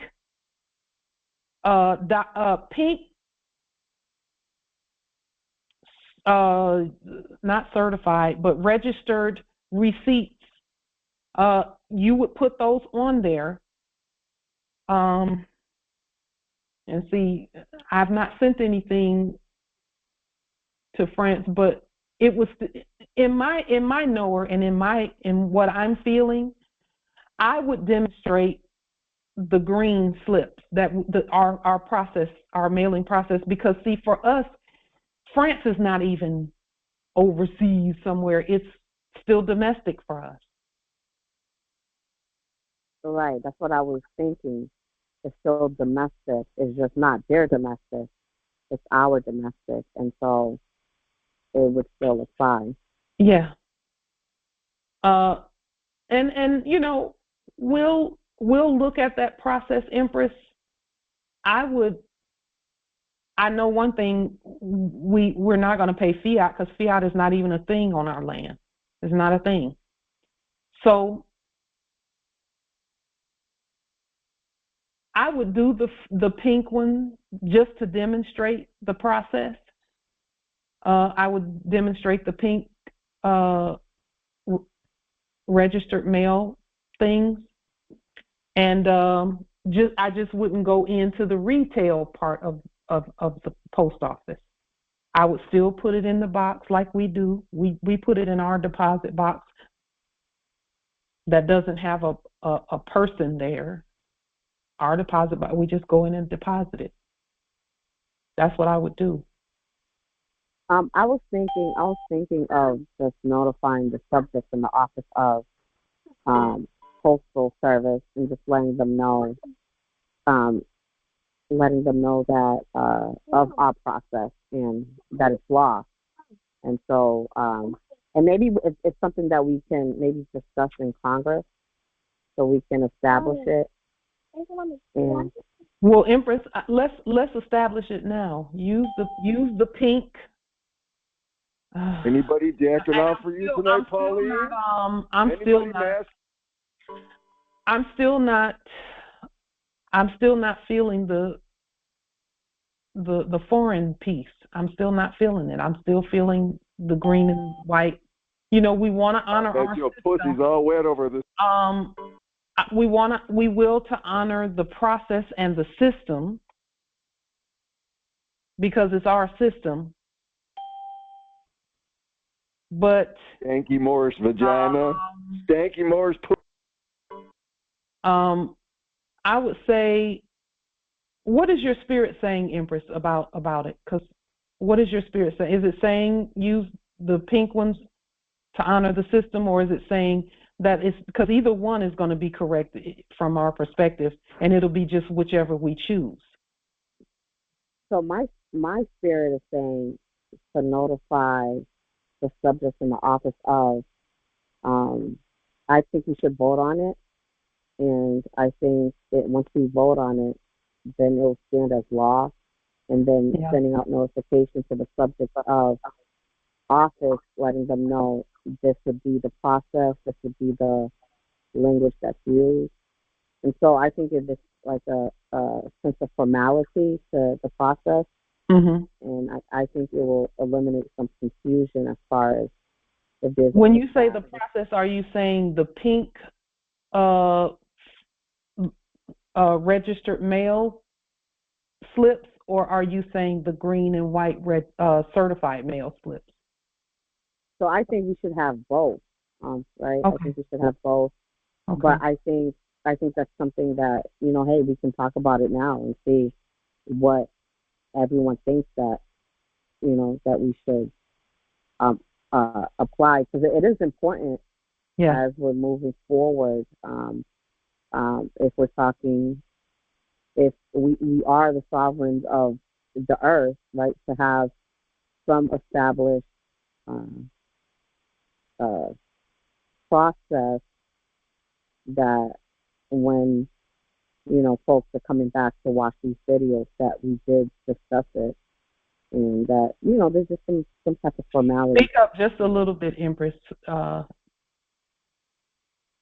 Okay. Sorry about that. Mm-hmm. No, I was just saying that when folks, because like what I do is when I go back and I sit and I watch the videos and I study, I'm just saying for the folks that are maybe not in Congress or who are following some of the processes, if we have some type of formality, right, that we some uniformity towards the process, I think it would be helpful. So I think we can vote on it to see if what folks think. I think if we're doing, even though it's domestic, but it's international, say it's Australia or it's in the Caribbean, right? The Caribbean would be still, it's Turtle Island, but it will still be considered international for, in the last era. But in our era, it's still domestic. So just to create a process that when, say, a box or a package or an envelope is going through, how to have a uniform process language on there to when we're sending it out. I'm in affirmation of, if you're sending it to, France or Spain or Germany or someplace like that, to just use the pink registered mail ones, and then the green and white will be what we've been using. Islam, Empress. If I may, I just being that I'm here in the islands on the rock, if I may just add what I do. Now I did a quick look as to what is actually the difference between registered and certified. So registered mail, from my very brief research here, is usually used for packages. The certified, so there's an additional layer of security. Apparently the value on registered mail is beyond that typically of certified, and that's usually for documents and things. I have been using the green certified mail for things. I haven't sent packages, I've sent mailings, documents, and use the green certified return receipts. A bunch have arrived where they were sent to. Some are still floating out in the ether, but as I know, and we all know, and it's been stated on the public record, once it's delivered, once it's placed in the box or on the counter, it's delivered. So the what was I saying? So basically what I wanted to say is we are domestic because we're the earth, and so everywhere that we mail, at least that was prior to this particular conversation we're having now, it was my understanding that we were domestic, no matter where we were sending. And so the question of register the pink and the green, I think is less about international, and I put that in inverted commas, as opposed to what we're mailing. And we've never really, as Empress Narosmi, if I'm saying that correctly, Elbe, is saying, we've never, as far as I understand, we've never put the pink registered mail process on the public record like we put the certified, the green, if I'm correct. I know I have. That's true, Empress. We have not. And so maybe that's something that we ought to do. I mean, it's the law, and so that's my little input there, being that I am what in the former era was considered international, but we are all domestic now. So is everyone okay with putting that on the record in our next Congress, along with beginning to do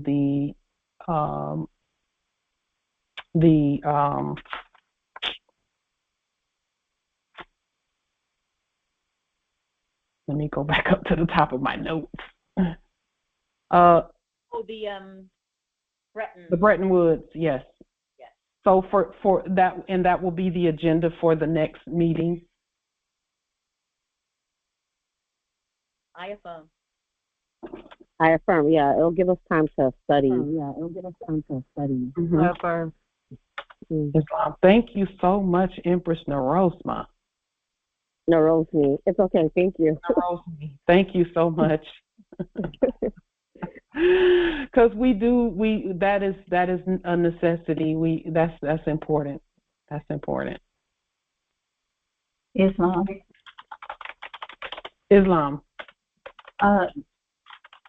This is Empress Imani. I just kind of caught up with what you all were speaking about. I got somewhat confused when you mentioned something pink, and I wasn't sure what was that. But as listening to you all further, now I have clarity on what you all are speaking about. And I'm not sure how you all want to proceed with that, but here's what the post office does with the green and white, and I'm just going by experience. So the green and white represents, say, for example, documents. So it would be like documents. It would be legal documents that you need to get to people regarding a case, etc. So it's kind of like that. And then the other that you mentioned was the registered mail. So the registered mail involves something of value. So supposedly under the old system, it's protected. So let's say you're sending some jewelry or something like that, or something of value that you want it to be covered under the previous system. That's kind of like how they would do it. And so that would be the protection for it. But that's the difference between the green and white, and which is the certified, and then you got the registered. Like I said, the pink, I haven't done the pink, but I am aware of the others, the other two. So it's kind of like our call, how we want to move forward with it. If we want to keep that, because from what I'm hearing, the system is already set up for us. All we have to do is use it and change what we need to change out of it. Correct. So it's done. Yeah. So in a sense, this is done too. It really is. But here's the thing. We have to speak the word and put the law on the record so that so that due process has taken place. Yes. Because this is the court that is making the system do what the system does. Yes, and that's the reason why I mentioned, however we decide how we want to do it, I don't know. That's the decision we would all have to make if we want to continue as it is, leave it alone, or are we going to add something to make it what you just said. We're going to make it whatever word you use. I'm saying legal in my brain, but I don't think that's really the term. It's acceptable for what we're doing. Legal is a good way to put it. Okay. Judicial is a good way to put it also. Okay. So Islam. Yeah, Islam. I just wanted to add on for clarity about the registered mail and the certified mail process. According to my studies, when I was studying the Postal Union manual, registered mail, basically what that's for is to ensure whatever package that they're sending to another person. Basically, is jurisdiction. Okay, the service, which is the postal service, is just a system that the post office incorporated in the old system. So the postal service is a system. So when you go online to their system, you can actually create your own labels, like the pink labels or whatever color label you want. They have that as a service inside of the system. But the registered mail is like for insurance. Like if you want to insure your package, it's for making claim purposes. The certified mail is to secure, what is it called again?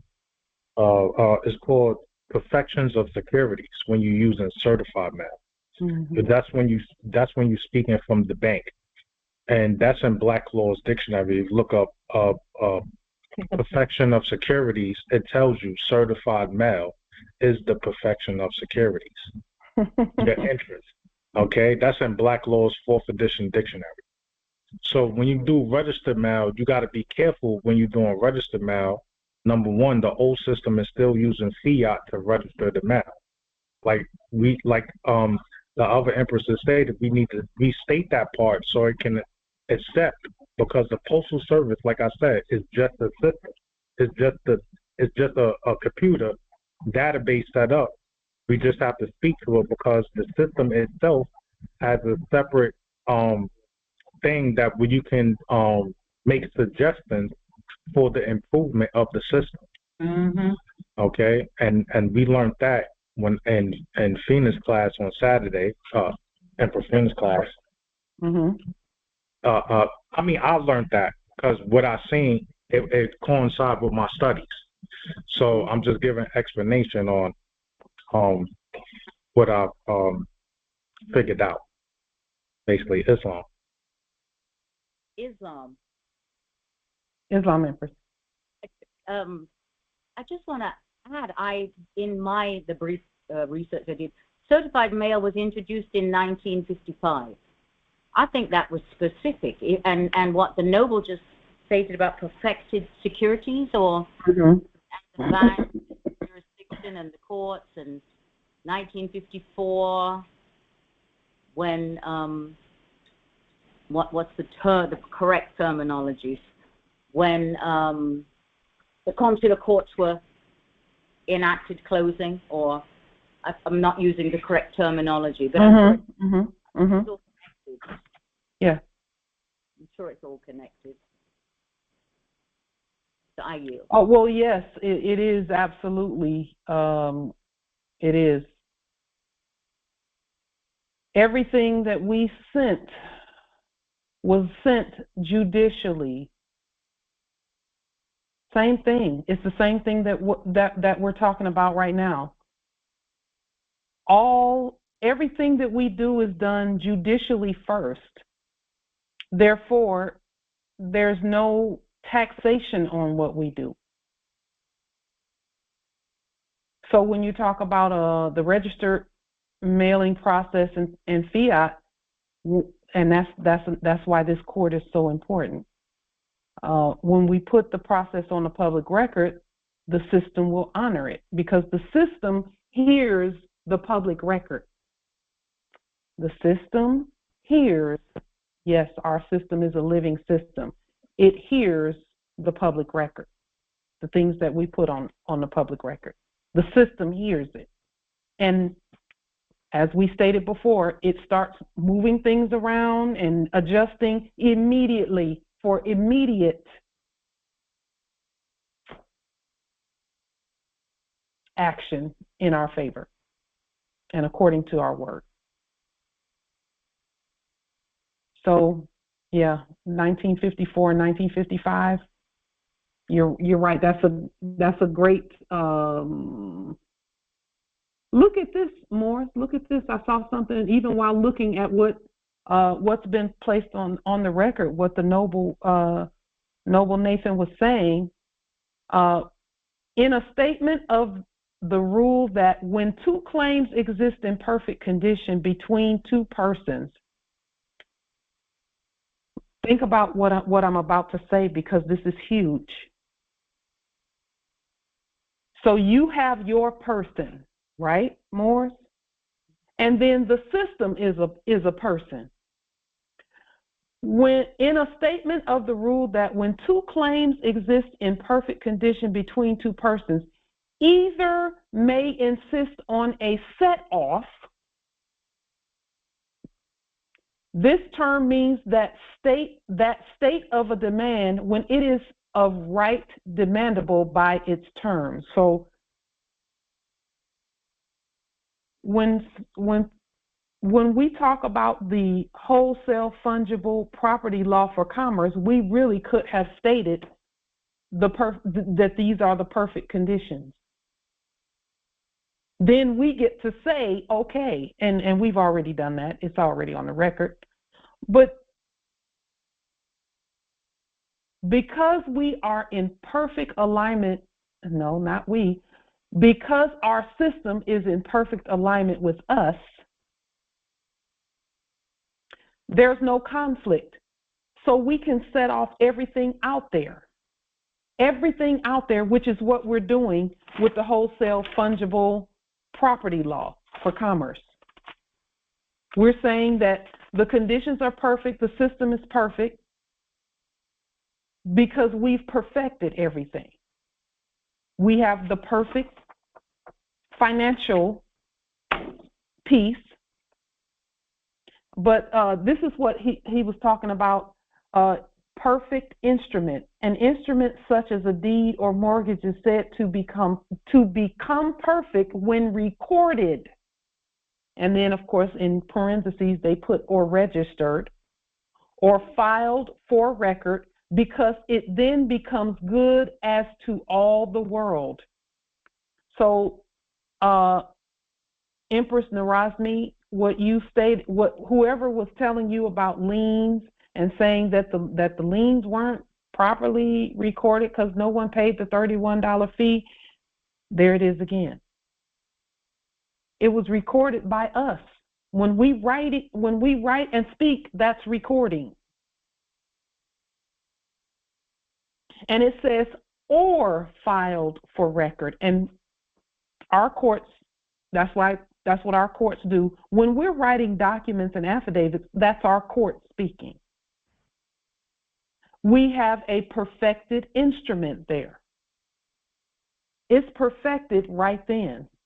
And we get to pay ourselves for it. And the whole system around us will honor that. The entire system will honor it. Red Lobster included, because we're really Red Lobster.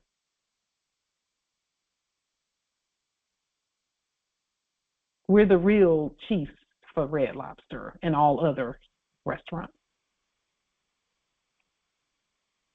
So, Morris, we have everything now that we've created, everything necessary so that everyone can prosper. Now it's just go and demonstrate your prosperity. Go and demonstrate your estate. Go and demonstrate your wealth.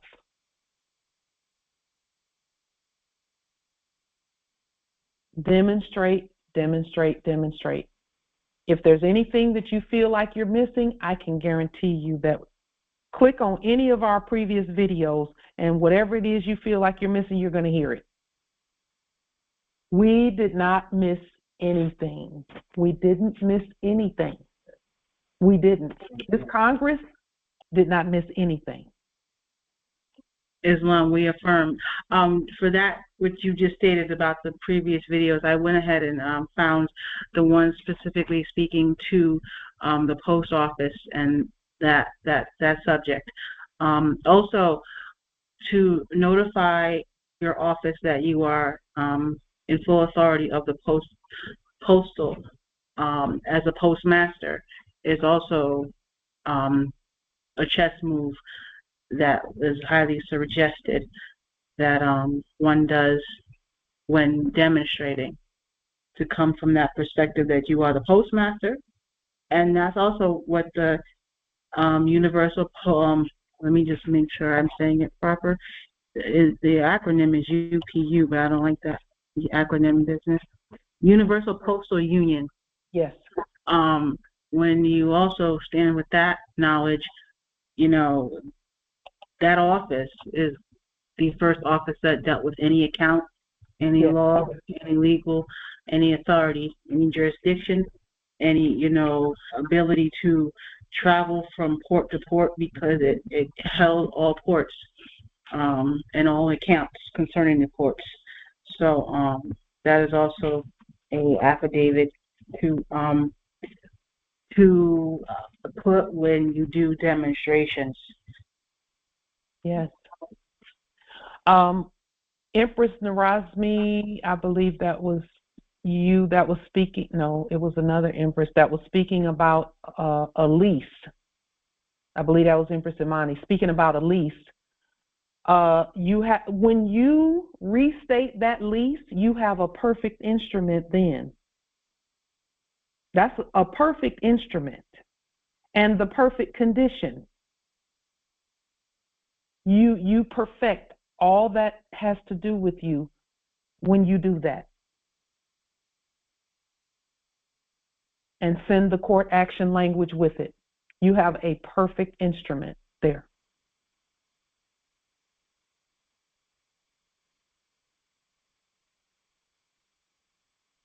This, again, is why our courts are so important. And our money, having our own money is so important. Because you have a perfect instrument is one that you've restated and you're using Delarium to get it done. You're perfect. You're perfect already, and now your action matches your identity. I mean, this is really clear. No question about it. Islam, Empress. I have a quick question as it relates to what we're speaking about, leases, and yes, I was the one that brought up the lease situation. Mm-hmm. But let's say, for example, I want to move forward and I want to purchase a home. Mm-hmm. How do we go about doing that? So do I go ahead and do the same process that was, you know, set up by the previous? You restate that process, yes. Oh. And then use your money. You're a moorishe sovereign Delarium. Yes. Yes. You are that court. That's how you do it. Mm-hmm. Now, you do have to create the deed, the trust deed, but you also have to create a allodial title as well. Yes, okay. So what we were stating earlier about doing things lawfully and legally in order for everything to match. Yes. That's what we're doing. A allodial title is on moorishe government letterhead, 8.5 by 14 paper, you know, and signed in red and all lowercase letters. But then you have the trust deed that goes on the legal record that you place on the record first when you create it. That means your court has recorded something. and then you notify those the office of recorder or the office of recorder. You're the recorder, and you're notifying your office by sending a copy to your office, or an original rather, to your office, stamped and sealed,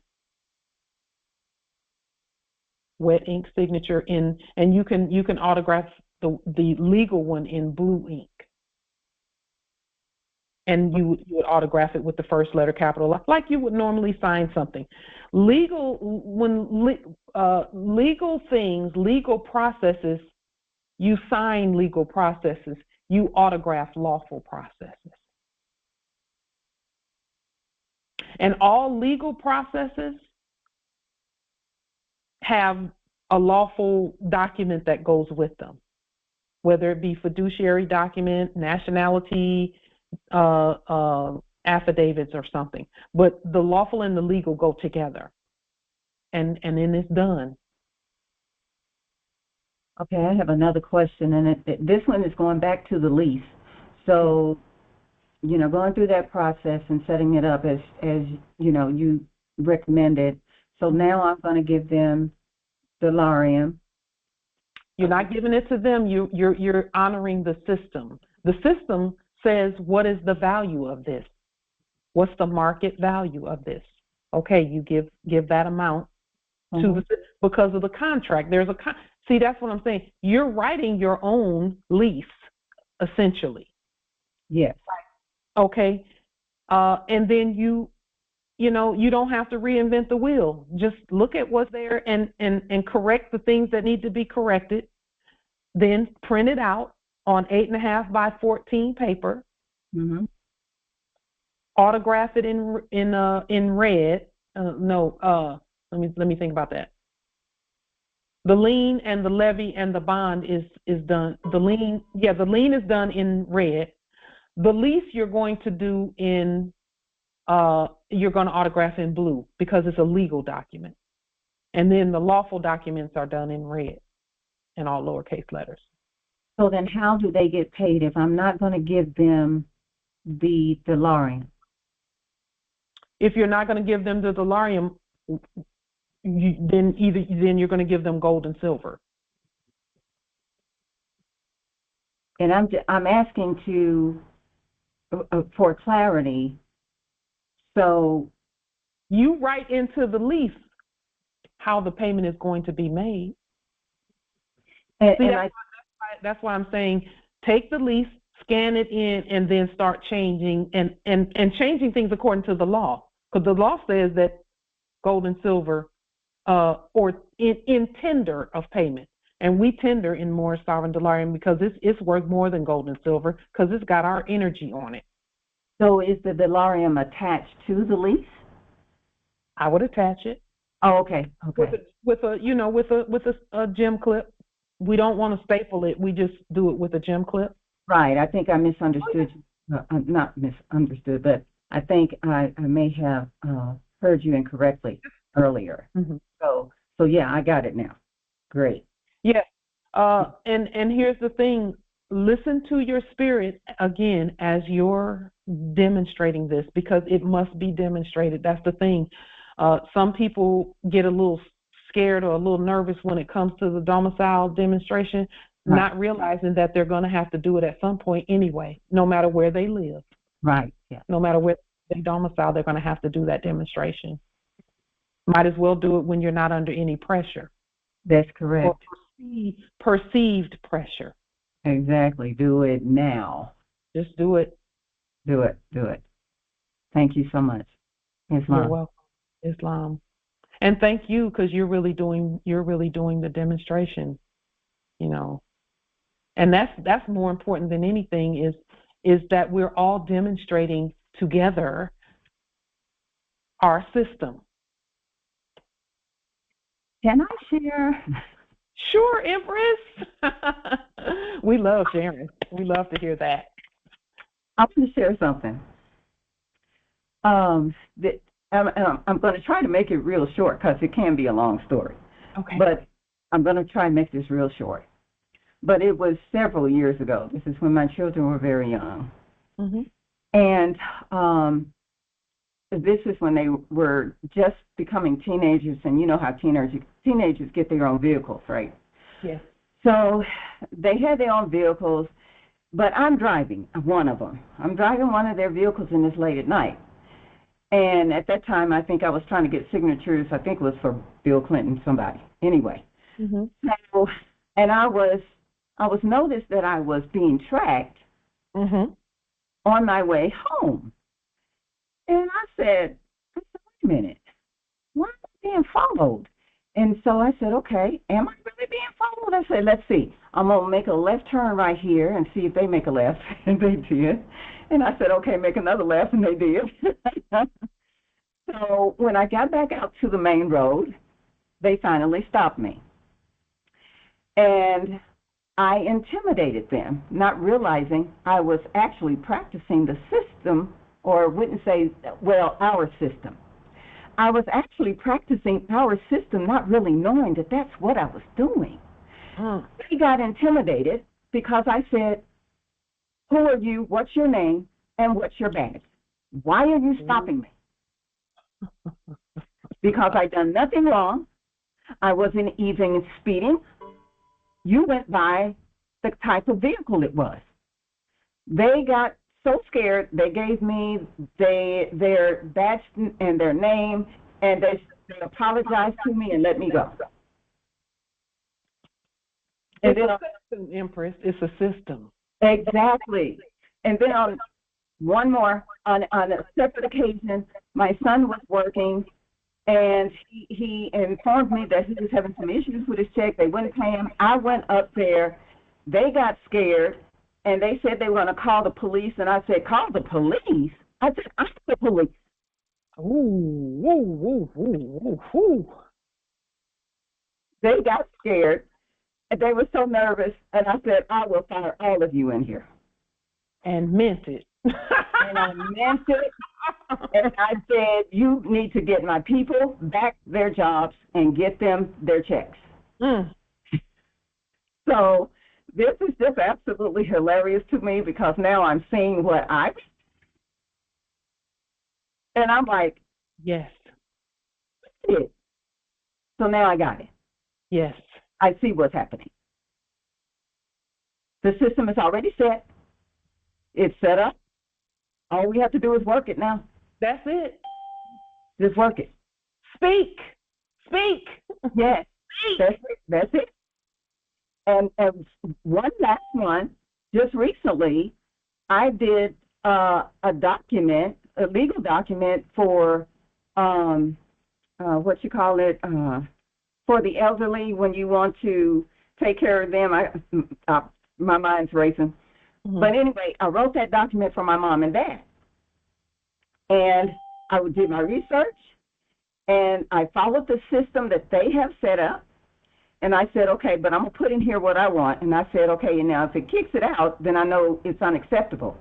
But they accepted everything that I said. Hey, goodbye to Aisha. Bye. Of course they did. Of course they did. And so we went to court, and I didn't have a lawyer because I presented myself. There it is.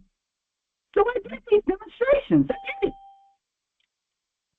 That's what I'm... And see... What a bunch of silly Negroes. The system...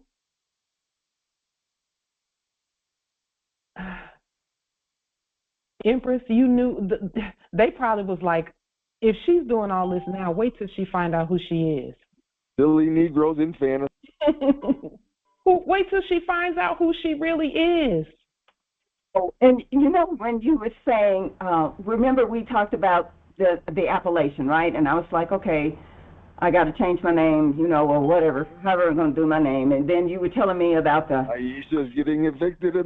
You were speaking about the Bay and some other things, right? Some other names. And you said just titles. Where I looked them up and I said, I know I'm a Bay. I know I'm a Bay. We're not going to mess around. I know I'm a Bay. Yeah. And I went with the Bay. Yeah. So I know who I am now. Yeah. I do. I know. That's an office. Yes. Yes, it is. Yeah. Yes. So I'm just so excited that I found what I'm looking for, what I was looking for. It's right here. Yes. And I'm ready. And it's like, I don't know how to describe it. Empress, just believe us when we say we feel you. We feel you. We know what that feels like. Yes. So it's like, not you all, but it's directed at the others, which is, don't mess with me. Yes. Because I don't play. Yeah. And that's not really an ego statement as much as it is a fact. Access is denied. Islam. Yes. Yeah. Yes. Yes, indeed. Well, thank you so much for letting me share all of that. Yes, it was great to hear. Thank you for that. It's just more proof, Empress. It's more affirmation of what we've been stating. We're the court, we're the law, we're all of that. And now it's time that we demonstrate and stand. Demonstrate. So I'm ready. Yeah. I'm like, I know what I'm doing now. Yes. Just restate everything. Yes. And then use your own everything. Yes. That means that we have, and just by these definitions that are on the screen, that means that we have more money than anybody because we got as much as we can print. Yes, definitely. And we're writing the contracts too? Oh, yes. We're good. We're good. Very wealthy. Extremely wealthy. Yes. Using our system. Islam. I'm excited for us. We've been through a lot. And every time I say that, I want to cry because we've all been through a lot. It was worth it.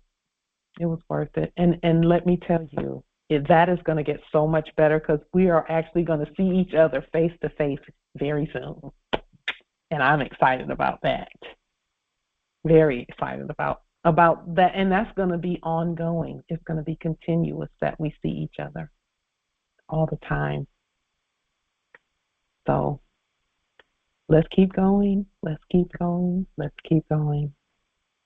Islam Empress. I have a quick question. Yes. Now, I know that our main focus is the Moorish sovereign delirium. Yes. What about, I had printed out some fiduciary money prior to my little kidnapping. Yes. And so my question is, can I still use it? Should I still use it? Because it's perfected as yes. Yes, you should use it. Yes. Absolutely.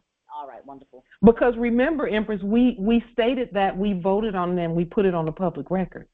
Exactly. I'm aware of that, but having been away, I just wanted that confirmation. Of course, Spirit was saying, well, it's perfected, it's sealed, it's everything. Yes. Okay. All right. And then your autograph on the back. With endorsement on the back. Yeah. Endorsement with original or something. I remember. Yes. It just says original. Yeah. Yeah. Wonderful. I have some that prior to this new instruction that had when we were autographing with Yellen and as well. I have some delirium with that on it too still. I have it set aside. I really don't will to get rid of it. I will to use it. Well, that was another question. So, it's all perfected. It's all perfected. It's all perfected. It's our system. Our system. Okay, wonderful. Yeah. Thank you. I yield. Yeah. And that Janet Yellen is not a treasurer or anything like that. That's a subject. Exactly. Yes, exactly. We put it on. That's why we put it on there. We didn't have anyone else to do that. We did that. Right, and that was from, so I have some of that and I have some of the new, but it's all perfected, so it's all good, it's all ours, so. Yes, indeed, indeed. I will use it. Islam, and just if you may scroll down to perfected security, please, on the screen.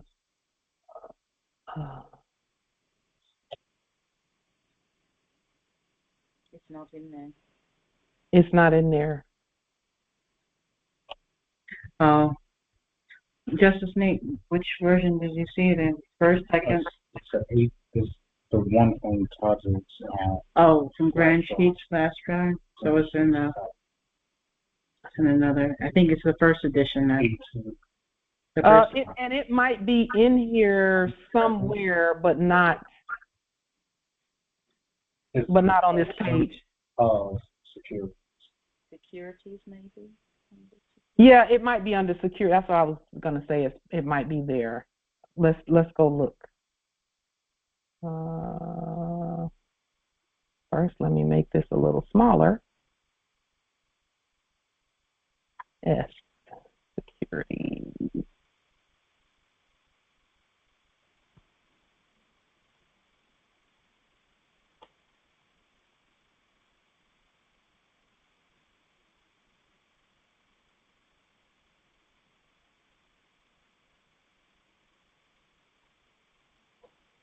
It's going to be right in here somewhere, probably. This says personal security, public securities, security.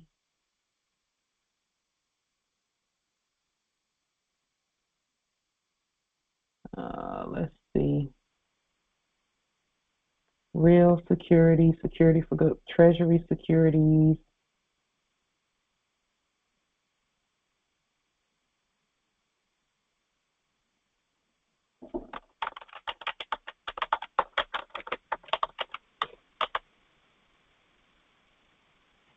Let's see if we can find it this way by searching for it.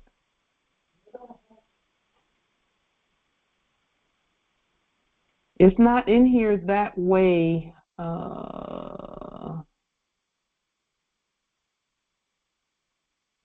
At least not under security.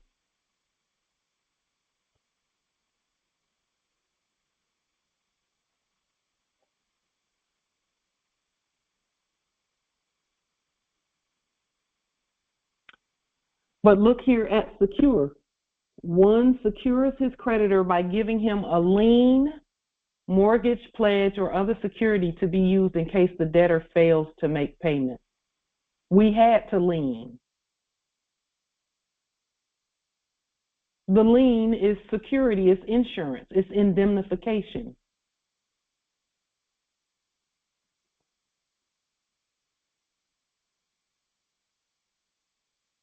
And we have perfected instruments all over the place. All over the place, Morris.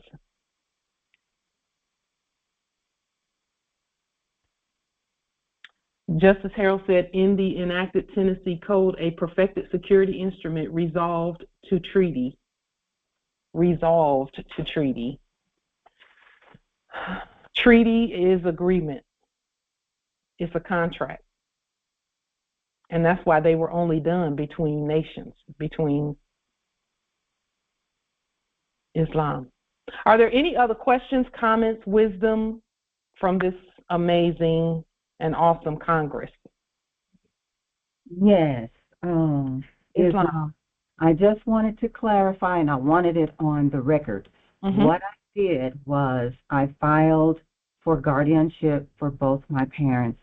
I gathered the documents myself and presented myself.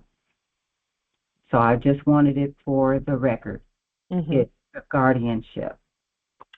So, Empress, congratulations on that, and we would just encourage you to ensure that at least, you know, there's some restatement going on with those documents. Yes, now I know. This is different now. Yeah. Meaning we have the process, now it's to restate. Yes, everything. Right. And we set the terms of everything. Correct. Yes. Islam. And the system will honor it because the system always honors those. Yes. Yes. Islam. Islam, Empress. were you able to retrieve my documents from, well, the package from the recovery? Were you ever able to track it down? No. I'm going to wait and let it come. It's coming. We're training the system. Okay. I gotcha. And yours is not the only one. There's 3 or 4 more. Yeah. I was just wondering because I know that I'm not the only one. I'm in line. Yeah, there's 3 or 4 more. Empress Niraj says hers too. Let the system do what the system is supposed to do. Let me just show you all really quickly, and you may or may not be able to see this, but the system is learning very quickly. Here, let me take the share off. The system is learning very quickly what to do with our stuff. This box came, and I do want to preserve the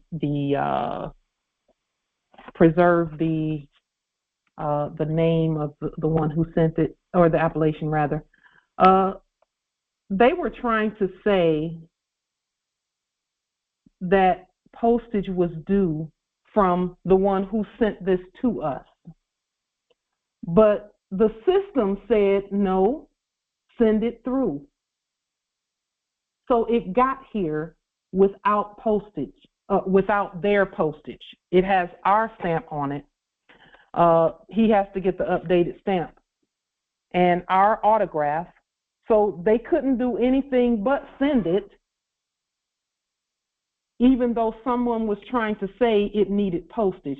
As far as we're concerned, it has the proper stamp on it. Islam and red thumbprints is all over it. Yes. So they had to let it come through. They had to, and without anybody paying any fiat for any of this stuff. It had to come through because he used the mailing process. So we're training the system. It is doing exactly what it should do, which is get the stuff to us. Just get the stuff to us. That's what it should be doing, because that's what we stated that it should do. So Empress Minerva and those who have sent things that we've not yet received, the system is pushing the stuff through. It's coming. It's coming. There are still some subjects who, and I can't even say that because they're supposed to know, because we told them. So let us just continue doing what we're doing. Let me see, what were we looking at before? We were looking at perfect, the word perfect. One last thing, something just popped up here, due proof. What is that about? And this is why, opening a dictionary, I could be there for hours because so many things jump out at us when we're looking. Due proof within policies requirements means such a statement. They're talking about statehood.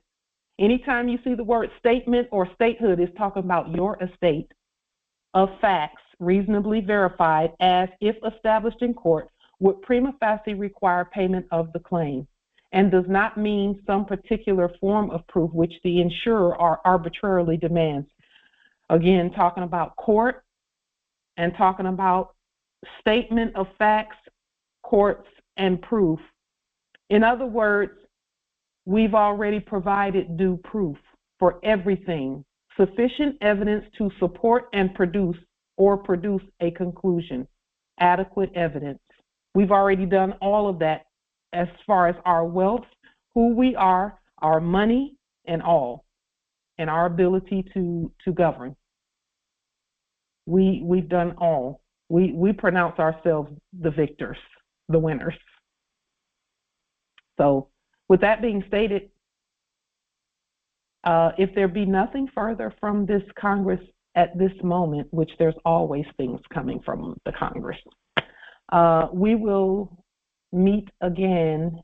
We're not even going to adjourn. We're just going to meet again on Thursday at 7 post-meridian Eastern. Islam. Peace Islam. And grand rising. Justice Johnny, yes, if you'll hang on. Yes.